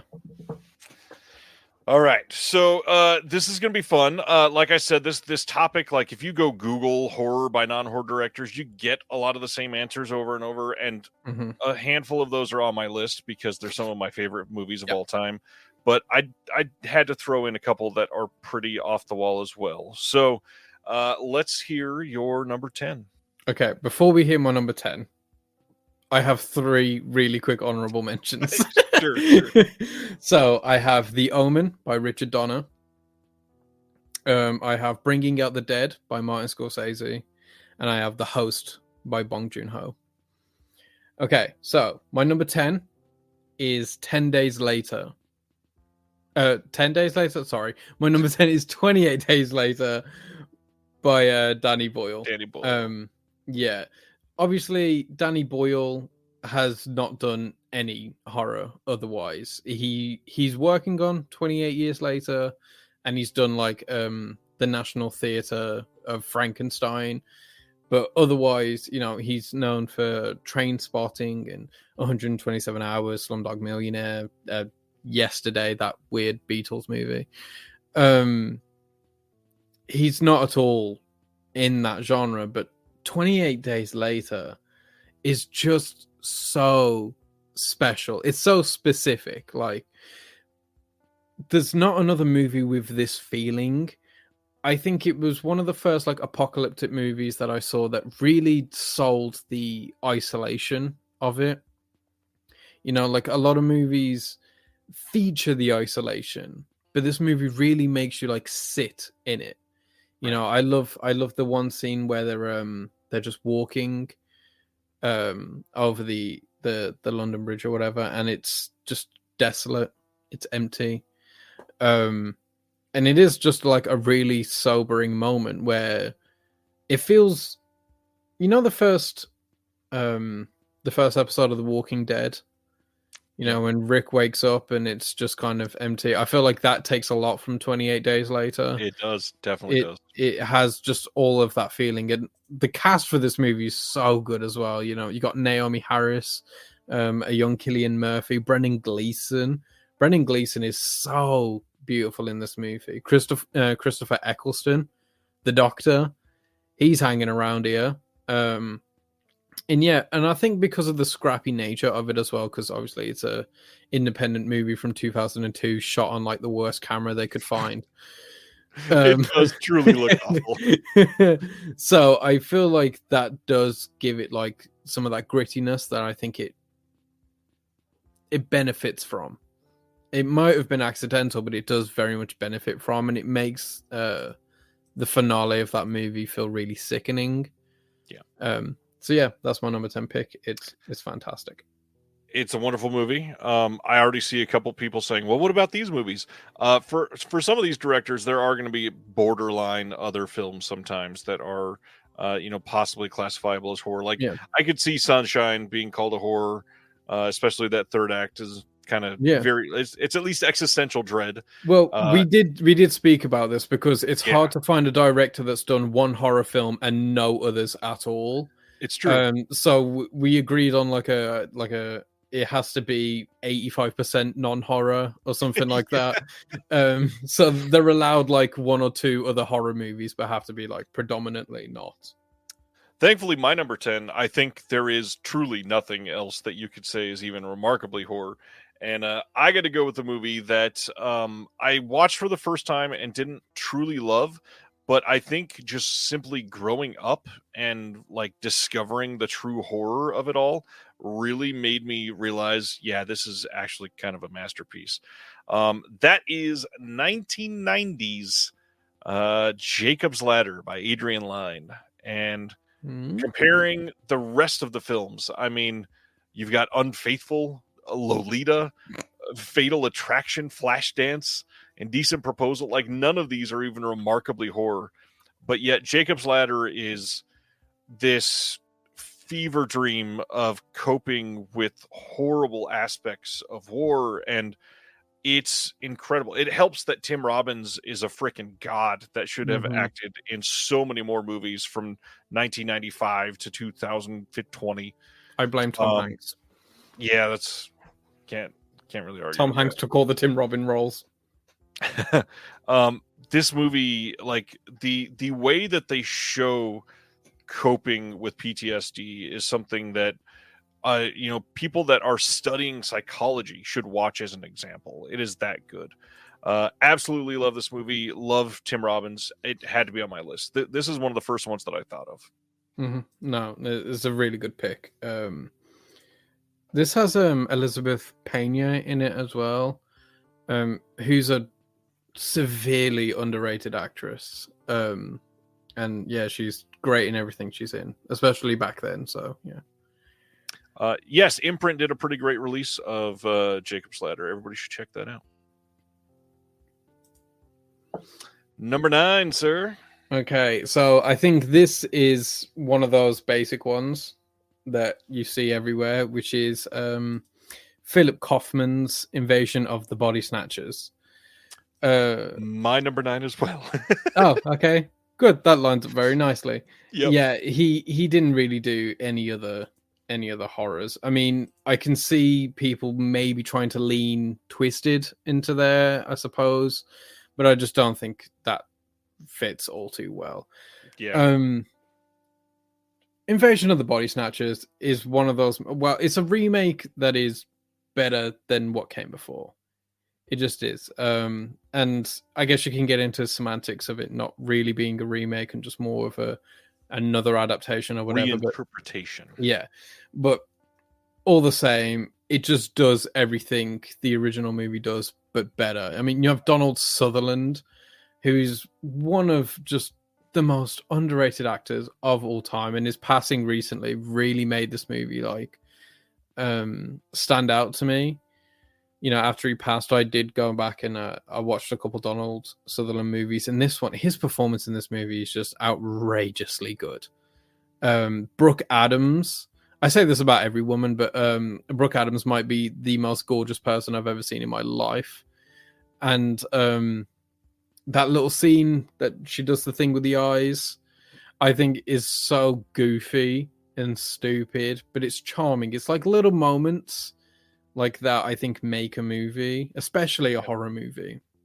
You know, where like people always assume like the scares and the atmosphere and whatever make horror movies, but the problem is if you don't have the characters you care about, if you don't have the moments that like endear you to a performance, the scares, the atmosphere, all of that stuff does not matter. Right. You know, it all falls flat. That's how you get movies like 2019's Child's Play, you know, where it's just like, it's technically well done, but I just don't care about anything that's happening here. Right. And I think Invasion of the Body Snatchers benefits from its director not being a horror director, because you have so much of the character writing and the stuff that you care about. Yeah, I mean, especially, you know, we didn't hear much about the other stuff that he's directed, so I will show, you know, some respect there in his ability to craft stories that are deep. Like, The Right Stuff is probably the easiest one to point to. Mm-hmm. It's so, I mean, I don't know, it's something that is inherently compelling, and when you write about it in a way that makes you care even more about it, that takes a lot to do. And not, you know, there's not been a lot, especially for me, of like character study space films that work like that for me. And The Stuff is near the top of that list for sure. Philip Kaufman is great. This whole film is a masterpiece. Goldblum, great. Nimoy, great. The practical effects are astonishing, and somehow, if you've never seen Invasion of the Body Snatchers, the version from the 70s, absolutely think you should put that near the top of your list. Must watch soon, because it is fully worth it. Oh, also, I would like to point out that this was going to be replaced on this list by a different Body Snatchers movie, but Zach told me it didn't count, which was The Faculty by Robert Rodriguez. Because a lot of Rodriguez movies do teeter that horror line. Yep. So it ended up not counting. But that's my favorite Body Snatchers type movie. Yeah, Rodriguez. That's I don't even think that's close to 85%. No. Oh gosh, yeah, he is basically all horror at this point. Um, my next one I think is another small one that people tend to not think about as well, and it's also a good one because I think that you get to check out a great physical media release if you get inspired by this. Hmm. I've talked about this on the channel before, but I really want to shout out Penelope Spheris's The Boys Next Door. Ooh, I've not This seen was it. a film that was put out by the reason I'm wearing the shirt tonight, Severin Films. They released this, and it is a movie that is just wild. I mean, first off, you got an incredible performance by our two leads, Maxwell Caulfield and Charlie Sheen, and they are just out there, like literally choosing to rampage and just randomly kill people. And it starts off so normal, and then it leads to these scenes where you're just like, I'm just watching somebody turn into a depraved asshole all of a sudden. And it's wild to watch, but again, like it's done in a way where you feel for the two leads, and it doesn't help that Maxwell Caulfield is fucking gorgeous in the movie. He looks incredible, and then he's out here just straight murdering people, and you're like, well, tone it back. But Penelope Spheris really directs the hell out of this movie. That's the real thing that I wanted to highlight here. And yes, you do get Wayne's World later. You do get films that are very different from this, but what she really does is makes each of these characters feel like a lived-in person that you can empathize with, even when they're shitty. And that's true for Wayne's World. That's true for this. That's true for Decline. That's true for so many things that she's done. Decline is different, obviously, but you know. Mm-hmm. Love this movie. If you've never heard of it, never watched it, Severin will put this on sale in every sale so that they can get rid of it. It'll probably only be like $13. It's a great Blu-ray. The extras on it are really good. Yeah, not much else to say. It's two high schoolers that go on a murdering rampage kind of just because they feel like it, and that alone makes it terrifying. Fantastic pick. I'll have to see it. I've like literally just watch listed it. Nice. Okay, are we going to my number 8? Your number 8. Okay, so I don't remember if this is a common pick or not, but I wouldn't say so. And it is 2014's What We Do in the Shadows, which is a horror comedy by Taika Waititi and Jermaine Clement. And I adore this movie. I will say I don't like Taika Waititi as a director. I don't think he works all that well. I think, especially lately, I think he's got a bit too big for his own comedy boots, and he oversaturates his own movie every time. You know, like he did hit a good like little stride, and I think that's because he worked with good collaborators. But as soon as he got like full reign to do whatever he wants, it doesn't land nearly as well. And I think in the case of this, Jermaine Clement brings a lot to it. You know, he brings a lot of the restraint, he brings a lot of the comedy to it. And it's just conceptually, this is just a fantastic movie. The elevator pitch for this is brilliant. It's a bunch of vampires from different centuries being flatmates in the modern day. You know, and it's just so funny. Like, it's a mockumentary, you know, in the style of like The Office or something. And sorry. It's just hilarious, like seeing how all these like different era vampires like mix together. You know, you have like Peter in the basement, who's very much based on like Nosferatu.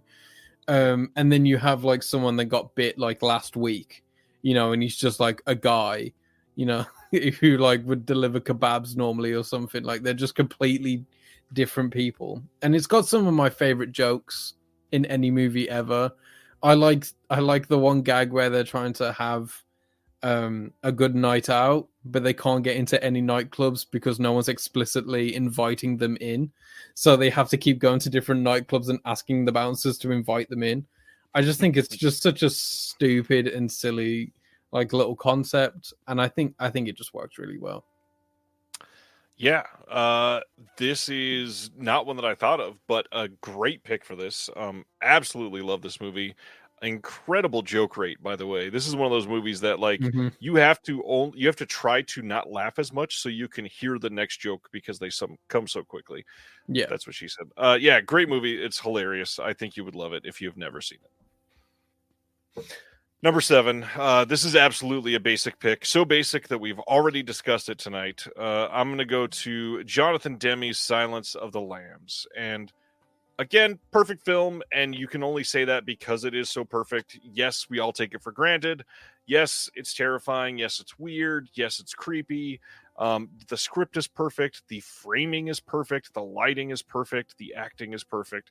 Everything about this, the even like small twists that didn't even have to be there, like them going to the wrong house, like that sort of thing did not need to be in this movie to make it effective. It still would have been terrifying, and it makes it so much better. But the crazy thing is to put this in the context of this incredible career. Like, the dude started with some early like Corman titles and did one of the best concert movies ever made, one of the best law court dramas ever made, one of a handful of films that are other adaptations, like The Manchurian Candidate, that you would probably really like if you've never seen it. Ricky and the Flash. Like, there's so much that he has accomplished over the years. The fact that he's that's the courtroom drama. The fact that this is really the only one that is hardcore in the horror realm and nothing else really even comes remotely close is kind of amazing in that long of a career. And the fact that he got it so well and got, accolades for it, that's what's crazy. And yes, Ragnar, obviously got to talk about Thomas Harris. Wrote a great book to adapt. Yeah, can't take that away from it.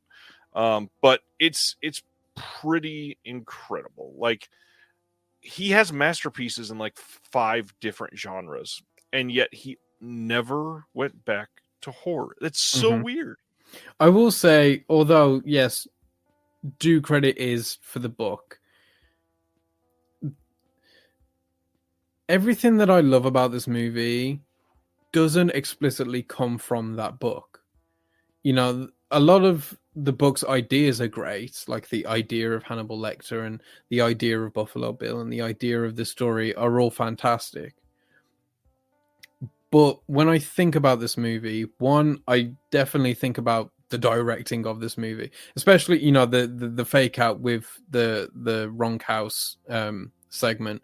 I think that sequence is brilliantly put together. It seems so harmless at first, and then it's just the worst scenario imaginable, like within the blink of an eye. It's absolutely fantastically directed. And the whole, like, the night vision sequence is harrowing. Just the look of like Buffalo Bill's house is sickening. I think they do a lot with the source material that wasn't explicitly there, especially the performances. I mean, because I've read The Silence of the Lambs and the whole series, and Hannibal Lecter's a very, very interesting character, but Anthony Hopkins makes him something else. Like, yes, Brian Cox had played him before, and Brian Cox does a very good role. But when you read these books, it's one of those scenarios where when you're reading Hannibal Lecter dialogue and seeing him, I see Anthony Hopkins in my head, which isn't always the case when reading, a work that's been adapted. That's true. You have your own ideas of these characters, but when I'm reading Silence of the Lambs, I can't help but think about Anthony Hopkins because he's just so intrinsically attached to the character. So yeah, I think they've been So I was just reading Michael's comment. It's just absolutely fantastic, and I think the chemistry between the cast is great, and it takes what's already a pretty good book and makes it into something that's absolutely timeless. Fully agreed. Yeah. All right, sir. That means we are on to your number 7. Okay, so I'm getting the big basic out the way, which is The Shining. It had to be here. Like, it's annoying that like some of these are like incredibly obvious picks, but it's also like I can't not say it though. I can't not put The Shining in the top 10 best horrors from non-horror directors. I showed this movie to my girlfriend in our 31 days of Halloween, and she absolutely loved it. She was incredibly engulfed by it.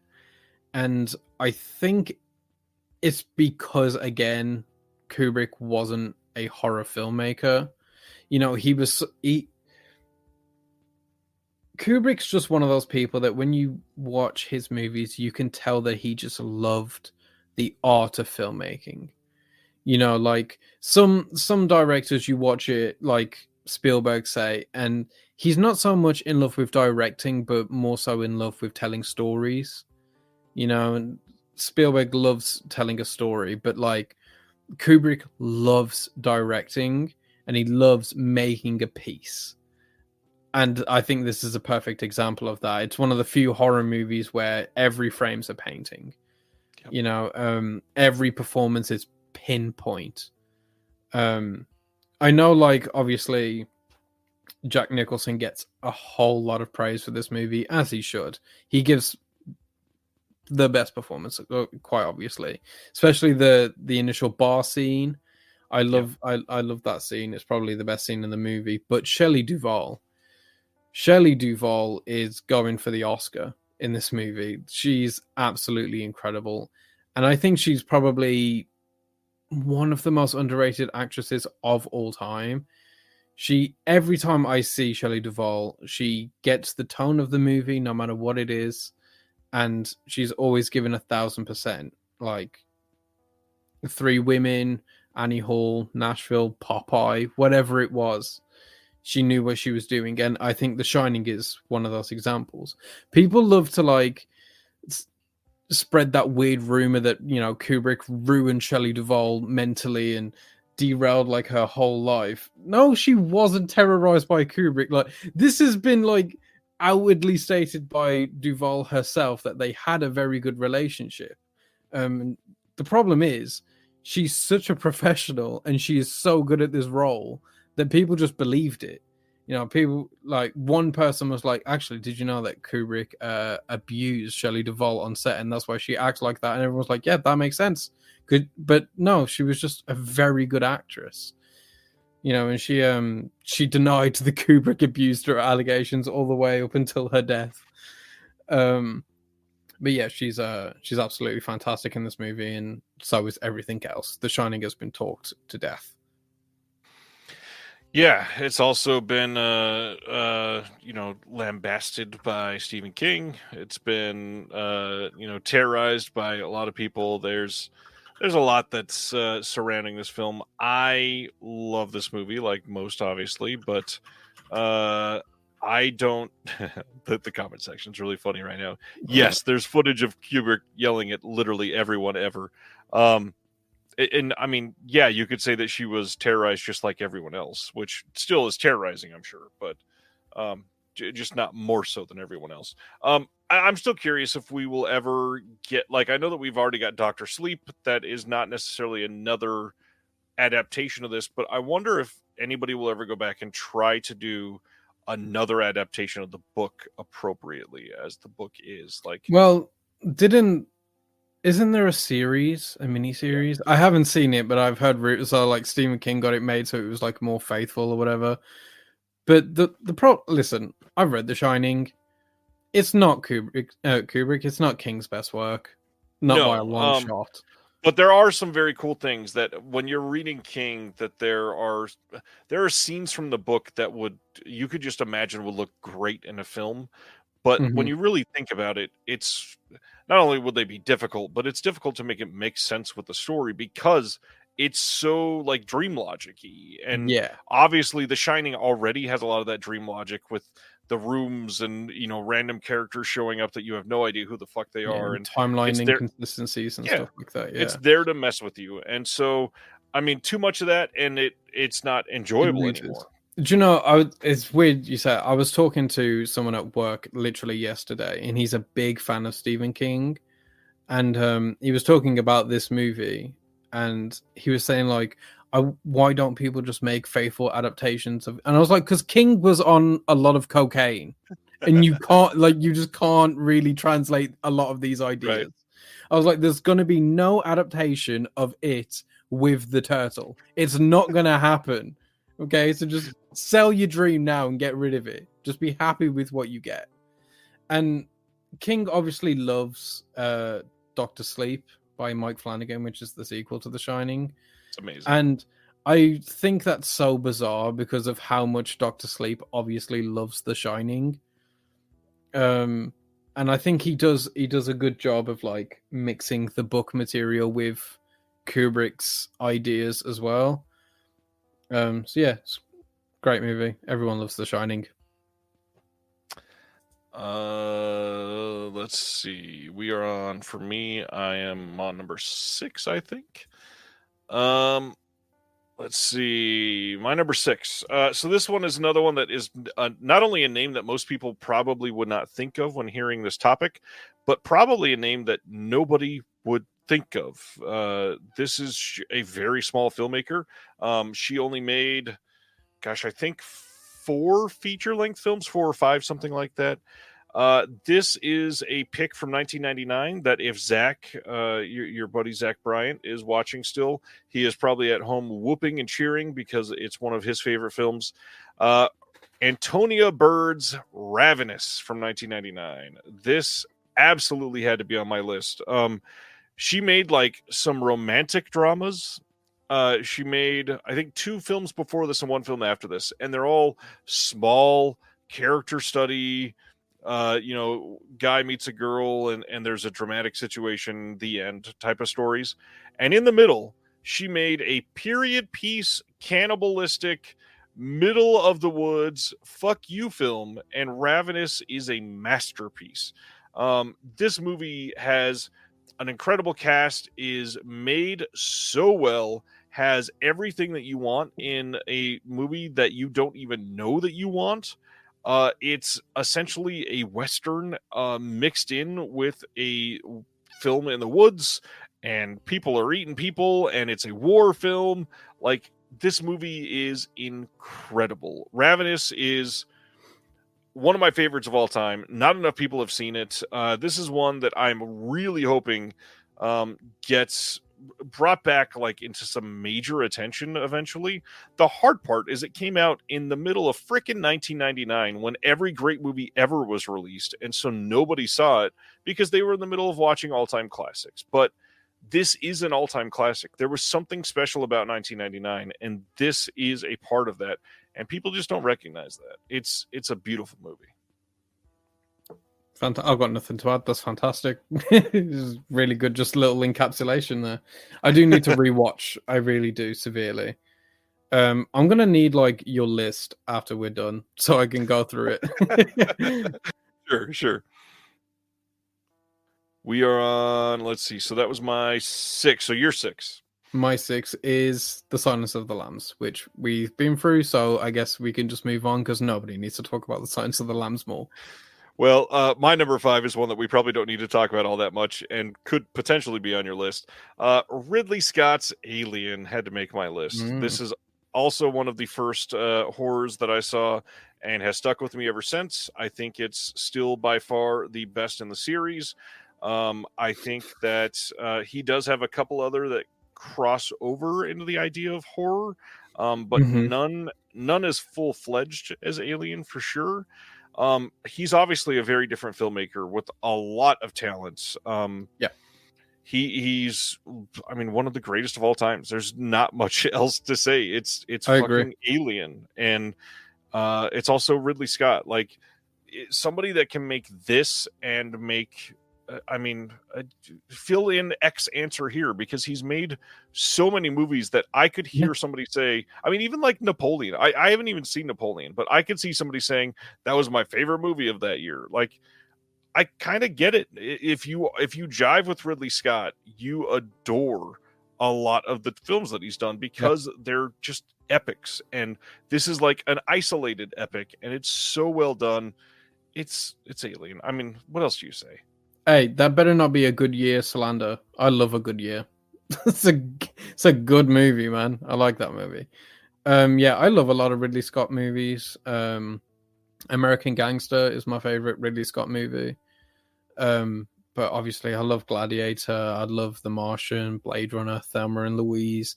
Yep. Obviously, Alien Covenant. The Last Duel, I think, is probably one of the most underrated movies of the 2020s.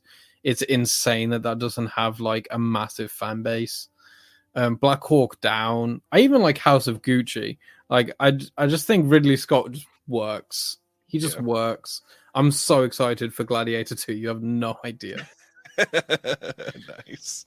However, All right. I will quickly spoil. I do not have Alien on my list. Oh, okay. I know. Okay. On mine, I think I still have like at least 2 or 3 obvious ones, sadly. But I hope at least one of these will catch somebody off guard. Yeah, I have some obvious ones left. So, this one may or may not be obvious. My number 5. It is Rob Reiner's Misery. It's my number 4. Okay. Beautiful. I just want to say, aside from the movie, Rob Reiner's like diversity in his filmography is ridiculous. Like, just as much as Ridley Scott, when you have like When Harry Met Sally and Stand By Me and The Princess Bride and A Few Good Men, Spinal Tap, and then Misery thrown in there as well. It's like all just very vastly different movies and all great. Rob Reiner, I think, is genuinely, for someone who has made such high profile movies, one of the most underrated directors ever. No one ever mentions his name. And I think that's so bizarre for someone that's done so much. And yeah, Misery, Michael, you are wrong. Misery is absolutely a horror movie. And yeah, Misery is just absolutely fantastic. I've read the novel. I own the novel. I don't think the novel's that great. I think it is absolutely okay. I think the movie succeeds in being far better than the novel in almost every single way. Kathy Bates, I think, brings to life the character of Annie just as much as Anthony Hopkins brings Hannibal Lecter to life. She completely embodies and owns that character. When I'm watching this movie, I do not see Kathy Bates, like, in the slightest. I do see Annie. And James Caan, absolutely phenomenal in this movie as well. It's very, very isolated. And yeah, for someone that's never made a horror movie, it's just expertly done. Oh, so much to say here. I didn't want to say too much because obviously you've got to get to it as well. 1986 to 1992, we have to point out this perfect streak. Stand By Me, The Princess Bride, When Harry Met Sally, Misery, and A Few Good Men.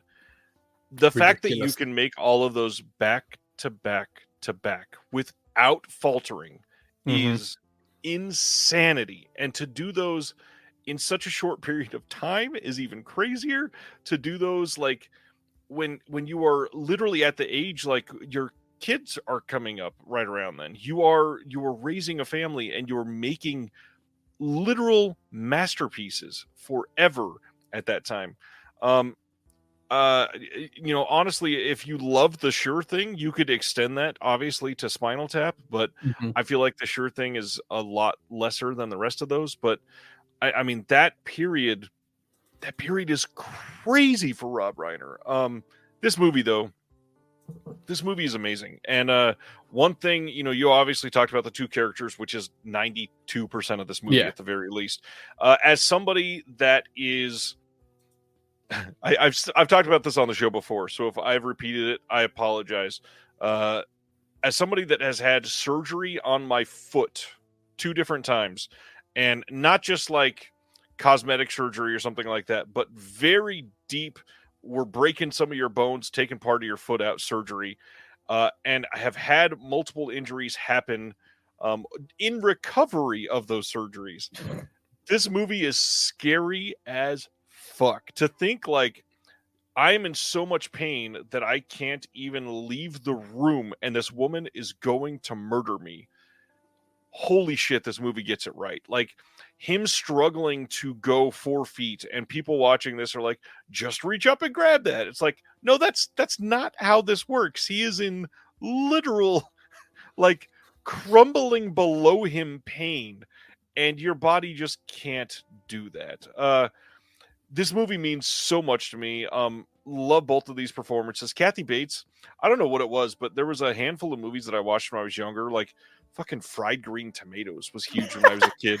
I don't know why, but she was so amazing for me that I adored everything that she touched around then. And I think this is her masterpiece without a doubt. Yeah. She is so Agreed. damn good in this movie. Misery is a 10 out of 10. People need to watch it again. Yep. If you are sleeping on it. It is Agreed. absolutely a harrowing, terrible, scary, wonderful movie. Yeah, absolutely. I did have something to say and I forgot. So there's that. Oh no, I remembered. With the whole reach for this and do that. Do you know? I hate those people when you're watching a horror movie and they say just do this or why aren't they doing this? Right. I hate that so much. And my girlfriend does that. And every time, right, when like something's happening, right, in a horror movie, and she goes, "Oh, why don't they just?" I say, "Would you do that though? Put yourself there. Are you going to think about doing that? Like, put yourself in that situation. Your mind is not as clear as you sitting on the sofa watching the movie." And then she's like, "Yeah, no, I probably wouldn't think about doing that." And I was like, "Exactly. Of course you wouldn't think about it because you're about to be killed." Literally. All right. So that was my number 4. So I think we're on your number 4. Oh, lucky me. This was a last minute addition, which weirdly shot to number 4. Like I put this in maybe a week ago, which is Bram Stoker's Dracula by Francis Ford Coppola. I am shocked this is a divisive movie. I think it is quite clearly one of Coppola's best movies. I think it is probably a top 3 Coppola movie.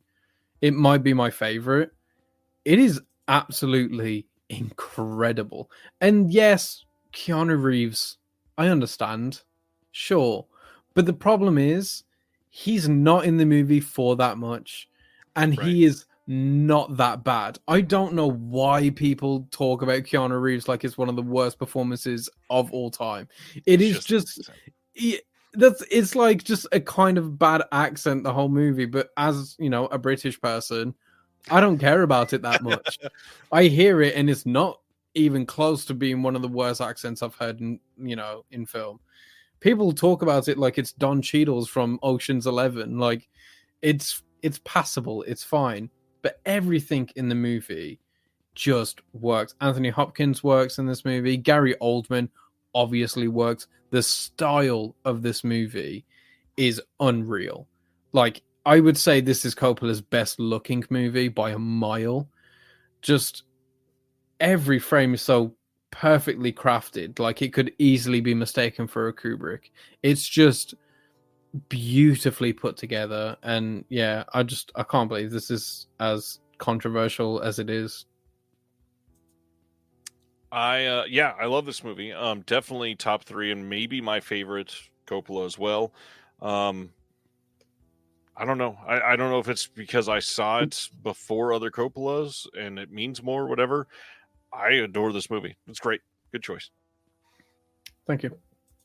I agree. Top 3. You agree. Okay, so I think I'm on my last fairly oddball pick that most people probably wouldn't think of. The other 2 are fairly obvious, but this one is special because it's so freaking effective as a film. I have to go with Gore Verbinski doing The Ring. And this movie is such a great remake that it's, for me at least, it surpasses the original. Obviously, like you could argue that some of the scenes in the couple of Pirates movies that he did could touch on horror, but no, those are adventure films. Gore Ryan. Verbinski, what? What did I do? I'm a fucking idiot. That should have been in my top 10. I can't believe you've done that to me. I mean, yeah, he did like A Cure for Wellness as well, but like overwhelmingly not horror. I have a whole video about how this is the best American remake. I love that movie so much. Yeah. This is his standout. Yeah, he did A Cure for Wellness, obviously, but he's done enough to make this be enough that it counts here. And he didn't do the movie, by the way. I don't know, like, what else to say. This is, I think, one of the best remakes of a foreign film for an American. I think that it is an incredible remake. I think that it's written well. I think that Naomi Watts is astonishing. I think that the style alone that's captured here, that, I mean, like, you could say almost inspired all of, like, the Twilight series, making all of the Pacific Northwest look so blue. This movie is crazy. The horse scene, the TV scenes near the end, the fact that they had everybody that was watching a movie in 2002 staring at their phone afterwards because they were terrified. This movie did so much for me. I mean, I knew friends that were going to the drive-in theater in my city where I grew up, and I would go and wait until I knew when they were letting the drive-in out and call somebody's cell phone and say 7 days and hang up. And it was the best thing in the world. And it scared the shit out of them. This movie is literally a perfect remake. Again, not much else to say. The only thing I'll shout out, if you never watched it, back in the day, there was something called Ask a Ninja that was a very popular YouTube series. And he made a video about the Pirates movie one time. And in the most hilarious accidental accent, he said the movie needed a lot more gore and a lot less Verbinski. And I think that his career needed that. I think if he stuck with this type of film, man, he could have done some great horror epics. I think Verbinski just in general is needed a lot more. Like, for all intents and purposes, his Pirates trilogy is some of the best action adventure stuff that you could possibly get, especially that first movie, Black Pearl. I think that is a perfect action adventure movie. It's absolutely timeless, and The Ring. Again, I emphasize, I have a video on this, and I will not articulate my love for this movie better than I will there. So go and see that. I really love that video. But you are right with the whole blue tint. This movie did start that pretty much, and it changed fundamentally 2000s horror. Loads of horror movies, even like Saw and everything like that, started doing that bluey green like filter for their movies. But the actual like filmmaking of The Ring is super interesting as well. I do talk about it a bit in the video about like how they achieved that filter, because it isn't just like a color grading choice made in post, like a lot of the movies in the 2000s were that were trying to like imitate the same thing. They had like custom made like this filter and put it over the camera and whatever and shot the movie with the filter, so that color grade was like locked in. They could not change that in post, you know, like. And I think it speaks to such certainty in that film. You know, they knew exactly what they were going out to do, and they did it perfectly. So yeah, I'm kind of surprised that you didn't have this. I know. Like as soon as you said it, I was like, oh, I'm fucking stupid. So, just real quick, 28 Days Later has been voted off the island. The Ring is now like my number 4. All right, your number 3 then. My number 3 is probably the number 1 obvious pick, probably other than The Shining, which is Friedkin's The Exorcist, which is one of those movies where, like, I don't think there is a definitive best horror movie of all time. But there are a select few where if you told me this is the best horror movie of all time, I'm not going to argue otherwise. I'll be like, yeah, that sounds correct. And The Exorcist is one of those. And again, I think this is one of those cases where the idea of it being horror is very much secondary, because this is a character study above all. You know, when people think back on this movie, they think about Reagan and the possession and all that stuff, but that's not even a big chunk of the movie. You know, the major chunk of this movie is Father Karras, and it's called The Exorcist. You know, people think The Exorcist and then think the demon, but The Exorcist is, well, The Exorcist. It's the priest, and it is mostly a movie about Father Karras and about faith and learning to find faith again through, you know, spectacular means. And when I was watching the God, what was I watching? The Blu-ray of this movie. God, it has an intro from William Friedkin, and he say, you know, he's introducing the movie, but he says a little interesting piece where this movie, you take from it what you want to get from it. You know, if you take from it that oh god, my alarm's going off.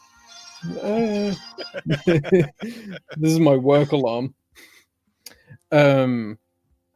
If you take from it that faith is bad and evil wins in the world, then that's what you're going to get from it. But if you want to take from it that, you know, there's positivity in the world and faith works and all of this stuff, that's what you're going to take from it. And I think that's a beautiful way to put this movie. It's thought with horror secondary and its characters first, and I think that's what makes it so effective. This movie rules, obviously. Most people that have seen this always put it near the top of their list. This is a movie that you can look back on and catch new things every time. And it's one of those that we've talked about tonight that the lighting alone, you could write multiple essays about how they light this film. The choice to shoot certain scenes from certain angles could be written about for this film. The fact that this has such a cultural impact still 50 years later, it shows how important this is, and I'm not shocked it's on the list. It is not on my list, but I'm glad that it was talked about, because Friedkin is kind of like one of the best directors of all time, so it's important to discuss. Also, yeah, just rest in peace to Friedkin, probably the greatest hater that cinema will ever know. He hated everything, and I think that was beautiful. Everything he ever said was hilarious, and his last movie, The K Mutiny Court Martial, was one of the best movies of last year. So, yeah. All right, down to the top two for me. My number two is this easily could have been my number one, but the number one was just plain too influential for me. So, somebody mentioned earlier that I hate movies from the year I was born. This goes completely against that, because I have to talk about 1987's Near Dark by Catherine Bigelow. Somebody that has gone on after her stint of action adventure, not adventure, I guess, but, you know, action films from the early 90s leading into all kinds of, you know, military borderline propaganda films. Near Dark is one of the most fun horror movies that you could ever watch.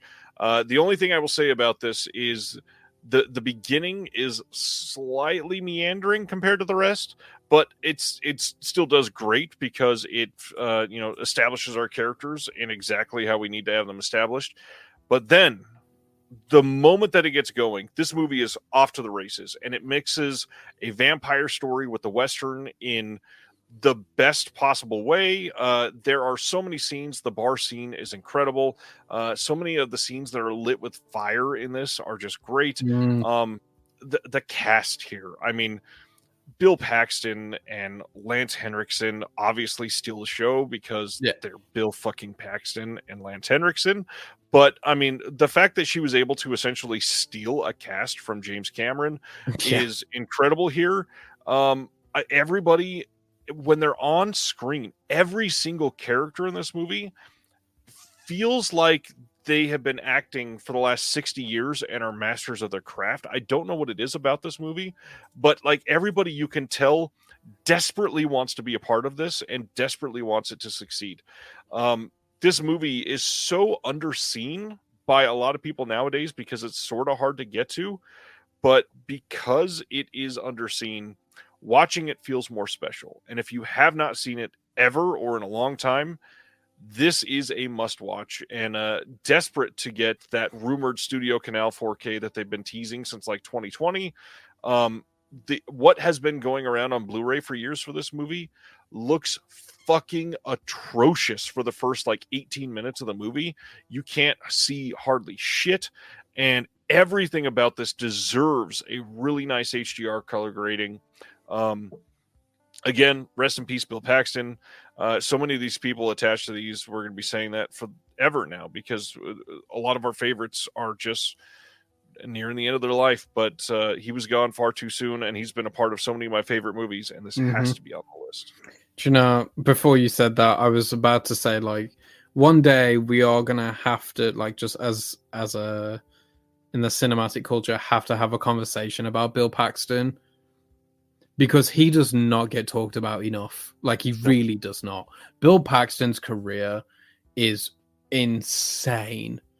And he's one of those guys that's like managed to get into just some of the best movies of all time here and there without ever being a major part, but always being a memorable part. Like, he's in Titanic, and he's in probably the least interesting part of Titanic, the modern day. Yep. And yet, every time I think about Titanic, I cannot fail to think about Bill Paxton. He just has so much like sincerity to that like otherwise meaningless role. Anyone else in that role would have just been forgotten about. He has like a minor bit in Nightcrawler. And he's absolutely fantastic in Nightcrawler. He's great in Aliens, obviously. Twister, of course. And I just, every time he shows up in a movie, I get happy. Because I know there's just something for me there. And he is always, I mean, there's something about him that makes you, I don't know, believe that he's been the character that you're seeing on screen his entire life. And that it's so odd because like Twister, like something about it, he feels like he's been this tornado chasing meteorologist forever. One false move, like I completely believe that he is the small town sheriff that was destined for this position. Everything about him in every single movie is just like, yeah, you were just kind of born to play this role, and it's not fair. And you know, I did speak about it briefly earlier, but A Simple Plan. Yeah. You know, because again, like as a movie, it is a very simple movie. Like it not to like be hokey and make jokes, but it is just a simple movie. Like it's just very straightforward. There's a few twists and turns, but for the most part, like you are just following 3 or so characters. And Bill Paxton carries it on his back. I mean, Billy Bob Thornton does do incredible in that movie also, but Bill Paxton just has an everyman quality that also just feels so star-filled. Yep. So yeah, it's a great pick. We are down to your number 2 then. Okay, so this one may or may not count. I've been thinking about it just because the director has done a bit more horror than anyone else that we've really mentioned, but I think out of everything that he's done, the horror is still on the lesser side. And that is Brian De Palma's Carrie. So borderline, yeah. Yeah, Brian De Palma has done like a little bit, like Phantom Paradise and Raising Cain, Dressed to Kill, stuff like that. But me and Zach did have a conversation about this, but I think it came down to when thinking about Brian De Palma movies, majorly people are thinking Scarface, Blowout, Mission Impossible, Carlitos Way, The Untouchables. I mean, depending on who you are, probably Snake Eyes. So I feel like it slides in there just nearly. And I needed to talk about Carrie, so that was my excuse. I adore Carrie. It's in my top 100. I love this movie. I recently got to see this in theaters for a re-release over Halloween. And it's perfect. Absolutely perfect. As a fan of the book, this isn't an incredible adaptation of the work, but I also think it's a perfect example of doing an adaptation because it has the soul of the book. It has the soul of the story. It hits all the right beats. And it leaves out what's not necessarily necessary. And everything that's there is perfect. I love that this movie is nearly the most beautiful underdog story of all time, if it were not for the last 20 minutes. Like, I cry at this movie. I genuinely have tears in my eyes every single time she gets to the prom. You know, there's that one shot where they're just spinning for like 5 minutes and you get really dizzy just watching them. And it makes me so happy when she gets on the stage. It's all she's ever wanted. I cry because I know this is going to be the worst day of her life. And in the end, Carrie loses. Like, even in death, after, you know, all of her revenge, she's still seen as, you know, the girl that killed all these children. She's not seen as like the victim of the situation and all of this stuff, which obviously she isn't. She is to some extent, but, you know, doesn't excuse massacring. But it's just heartbreaking. A truly brutal movie. And Mike Flanagan's doing a TV show adaptation of Carrie soon, so I hope that's good. I have faith. I have some faith in Flanagan. I hope they do, because this is my only gripe with this movie, is that they don't cast a plus size girl to play Carrie, since that's like such a vital aspect in the novel of her character. You know, it's the whole reason they use pig's blood. It's part of the reason why she gets bullied. But even still, I can't really complain because Sissy Spacek just... Oh, and sorry, the last 20 minutes, by the way, of this movie is some of the best directed horror ever. Just insane use of color, insane shots, and split diopters, like you brought up earlier. Split diopters. This movie's full of them. They're everywhere, littered with split diopters. It's just, it's absolutely crazy. The variety of shots used in this, like, it's so crazy when the car flips at the end and like the whole like screen does the turn. It's just like, it's so insane that he just got to do this. And the look of Carrie when she's drenched in that blood, and Sissy Spacek has those piercing eyes, just like focusing on different things in the room with the musical cues. It's phenomenal filmmaking. It's a tight hour and a half. One of the best movies I've ever experienced. Yeah, obviously Carrie is a masterpiece. I really love De Palma. I really love Carrie. I'll certainly allow it under our rules, primarily because, I mean, De Palma, not only do you not think of him necessarily for horror when you hear his name, he is, I mean, he is one of the only filmmakers that I would probably stand up for and say they have a masterpiece in literally every genre. Mm-hmm. The only one I can't really think of for him is sci-fi, which I don't think he has a sci-fi masterpiece. Mm-hmm. I know he did Mission to Mars, but that's probably the closest. Yeah, let me have a look. I don't think so, though. Because you are right. I can't think of sci-fi movie he's done. Science fiction. Where are you? Yeah. Well, he's done a movie called Mission to Mars, and I guess. Oh yeah, right. Yeah. The Fury, I guess, also counts. Both are not very good though. So Right. there is And so that. maybe that's his one weakness, but the fact that you could literally make an argument that he has like a top 3 horror of all time, a top 3 gangster movie of all time, top action movie of all time, a top war movie of all time, a top drama. Like the fact that he has Yeah. all of these, and everybody would be like, yeah, I could see you making that argument. That is crazy. I mean, it's wild what he's been able to do over his career, and I hope, supposedly he might have one left in him.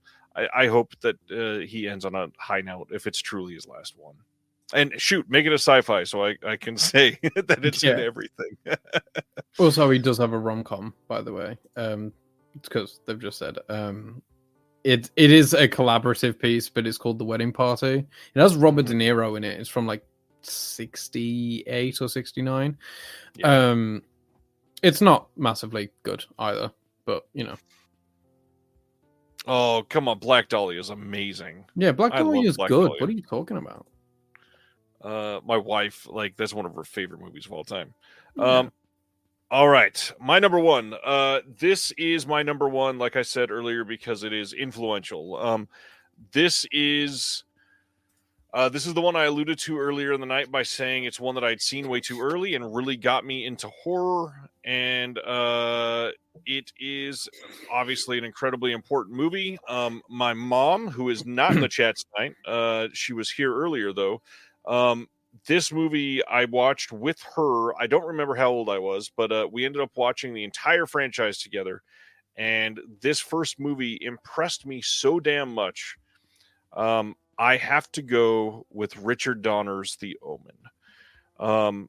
As somebody that used to be steeped heavily in religion and is not a part of religion, this movie still terrifies the fuck out of me because of how much it can change somebody's mind and create this cult status that somebody, can see a child and literally think, because of this child, I will do some of the most heinous things ever imaginable. The kills in this movie are fucking great. The priest outside getting impaled with the pole is still one of the most terrifying things that I've ever seen. Obviously, the nanny jumping through and killing herself is one of the most iconic scenes ever. Yep. This movie is so great. The kid acting is better than you expect for a movie like this. I freaking love The Omen, and it truly made me want to dive into horror. Obviously this was one of my honorable mentions. I really like The Omen. I was going to ask, did you see the first Omen from this year? I have not yet. I don't know why not. I just have not given it time, but I really want to. I will. I'll let you know. It is fantastic. Yeah. I was not on board. I didn't think a prequel to The Omen would work all that well, but it is truly one of the best of the year, especially one of the best horrors of the year. It's brilliant. And yeah, the original The Omen is just absolutely fantastic. The child acting, like you said, is brilliant. I think The Omen, in a way, feels like a Shyamalan film. Like, it feels very close to something like The Sixth Sense, and in a way, like, spiritually, that's how I feel when I'm watching it. I have that kind of same love for it. It makes a lot of choices that I don't think should work, like, too much on paper, but somehow they do. And I think Richard Donner really does use like Catholicism and religion and stuff like that super, super effectively. Yeah. In the same vein that William Friedkin does for The Exorcist. Like, it's a way of looking on religion without looking down on it, but like giving you a different perspective on how scary the concepts of such could be, like in reality. So yeah, I really enjoy The Omen. But then also, you follow this up with frickin' Superman. Like, that is a hell of a 1-2 punch. I mean, he did Sarah T. Portrait of a Teenage Alcoholic earlier in this decade. Inside Moves later, the toy, obviously all the Lethal Weapons, Scrooge, Radio Flyer, Maverick, Goonies. So many of these I mean, even something like 16 Blocks I truly loved with Mos Def and Bruce Willis. It's crazy the career that he had, but truly this is like the only one that is even close to horror. Again, this is like a very, very standout pick for somebody like this.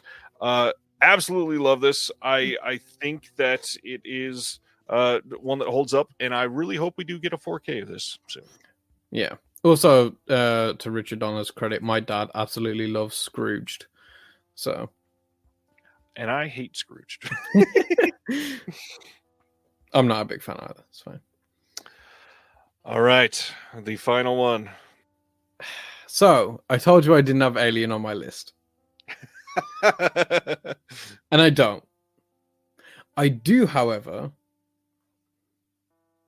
have Prometheus on my list. Prometheus is my number one. I adore Prometheus more than you could imagine a person loving a movie. When I first watched this movie, I did not like it. I wrote a whole review about how dog water this movie is. I despised it. And you can see, like, if you go on my letterbox, like, my gradual love for this film growing. Like, my first log for this film, I think, is like 2 stars. And that was like my second view of that film. And I had liked it a bit more that time, but it was still 2 stars. And then it crept up to 3 stars. And then it was like another 3 star. And then it was 4.5, 4.5. And then it was 5. And now I've seen this movie like 6 times this year. Wow. And it's 5-star every time. It is so good. It is conceptually one of Ridley Scott's most vast and cavernous ideas. I think he really, really wanted to do something that people were just not ready for, especially out of an Alien movie. I think he dives so much into like the creation of our people and what gods truly are to us and what gods can be and how disappointing that is. Michael Fassbender in this movie gives one of my favorite performances ever as David, that he continues on in Alien Covenant, which I also love. Noomi Rapace, I think that's how you say her name, I've never said it out loud, is one of the most beautiful women to ever exist. Charlize Theron, same again. Idris Elba. Also, I would like to say this is also a Christmas movie. It is my favorite Christmas movie. And yet, from head to toe, the cast is ridiculous. Like, Guy Pearce is like 6th billing on this movie. Like, it's ridiculous. And yeah, I think the way it just weaves in and out of genres, you know, like it will go into classic sci-fi action for a bit, and then like the next scene will be the most intense horror thing that Ridley Scott's ever done, and then it will just slowly come back out and it'll be like kind of a romantic comedy for a moment and then straight back into the horror. And yeah, I think this movie just works. I think it's brilliant. I did talk about it in my Alien ranked video, and I probably said smart stuff there, but yeah, I love this movie so much. It's in my heart always. Famously, I still have not seen Prometheus or Covenant, and I really need to. You do. Like, I love them so much. Like, it's one of those movies where I can't really talk about why I love it because I'm just so consumed by how much, like, I like it. I don't know what to say. So yeah, my video talking about the Alien franchise is probably my best writing on Prometheus. But yeah, I've tried to do a video specifically on Prometheus maybe about 4 times, and I get halfway through the scripts and just scrap it every time because I feel like I can never do it justice. You know, it's like trying to do a video on like Jurassic Park or something. It's like I'm just not going to be able to talk about this in a way that feels right, that feels like it's deserved. So yeah, that's my pick. These are two very good lists, and honestly, a lot. I thought we were going to have a much more crossover. I think we only had 3 that we crossed over. Yeah. This is an interesting topic, especially because I don't know. There's something about, especially like the studio system that most of these directors that we've talked about have been not necessarily forced into, but like welcomed into.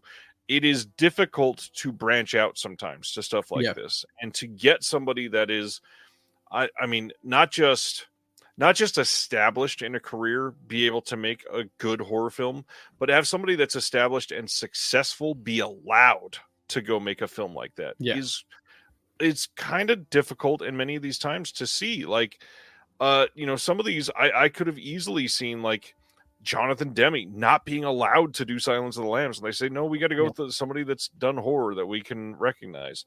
Gore Verbinski doing The Ring, obviously that's probably a little bit more near his playtime period, but I could see them easily saying, no, we got to give this to a more well-known director for horror. Yeah, especially because it's a remake of what was then a very, cult classic movie. Honestly, what's weird with Gore Verbinski, I think, is the opposite, though. I can't believe he made The Ring and then they let him make Pirates of the Caribbean. I think that's such a bizarre jump. That's like Sam Raimi getting to do the Spider-Man films. It just, like, I don't understand how they saw him and then was like, yeah, that's the guy. But they were right. That was the guy. And look how he changed it for everyone. It's a very interesting topic to dive into and really force yourself to think of things in that different way. I love reading everybody else's choices. Great list from both of us tonight. Anything else you want to shout out? Me for staying up. I didn't think I'd make it, but I'm here. You did quite well. What time are we hitting over there now? We are at 4:45. Wow, at least you get to get off here and go watch the sunshine. No, I'm going to go and see my pillow. Well, I hope you have a good day off work. Everybody else, it is Halloween. It's going to be a busy week. Don't forget, tomorrow, Air 4444, tomorrow, Cauldron Films, tomorrow, Vinegar Syndrome. Next Monday, Shout announcing their titles. There's a lot going on right now. Don't feel pressured into buying things because you're collecting one label. Every label has put out movies that you're probably not going to be too fond of.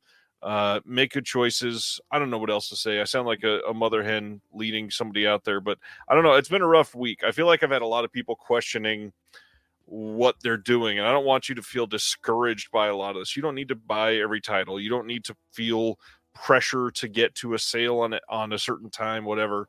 Do what you need to do. If you want to have more conversations about it, join the Patreon at the link in the description below. We'd love to have you. Come hang out in the Discord. Go follow Crit. There's so much going on. I don't know. On YouTube, not in real life, please. But if you do, stay far back. Yeah, please. All right. We shall see you all next Thursday. Dr. Will be here as usual for the first of the month. Hope you have a good one. Stay safe, and we'll see you then. Thank you for watching The Disconnected. On the way out, make sure that you are subscribed to the channel, that you've liked the video, and that you've copied the link to be able to share it with someone else that may appreciate this.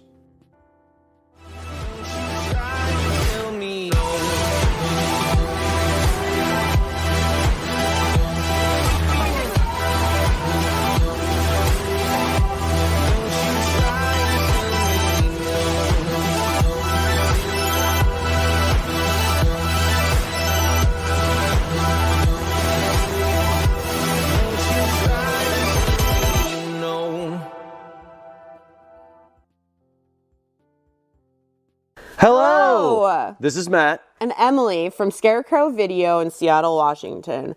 Did you know that we have the largest video collection in the world? We have over 146,000 titles and growing.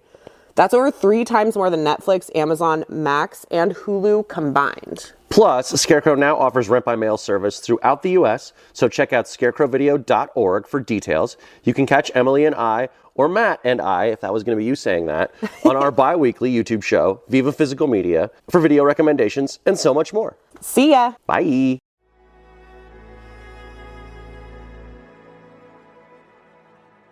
Thank you for listening. To hear more shows from the Someone's Favorite Productions podcast network, please select the link in the description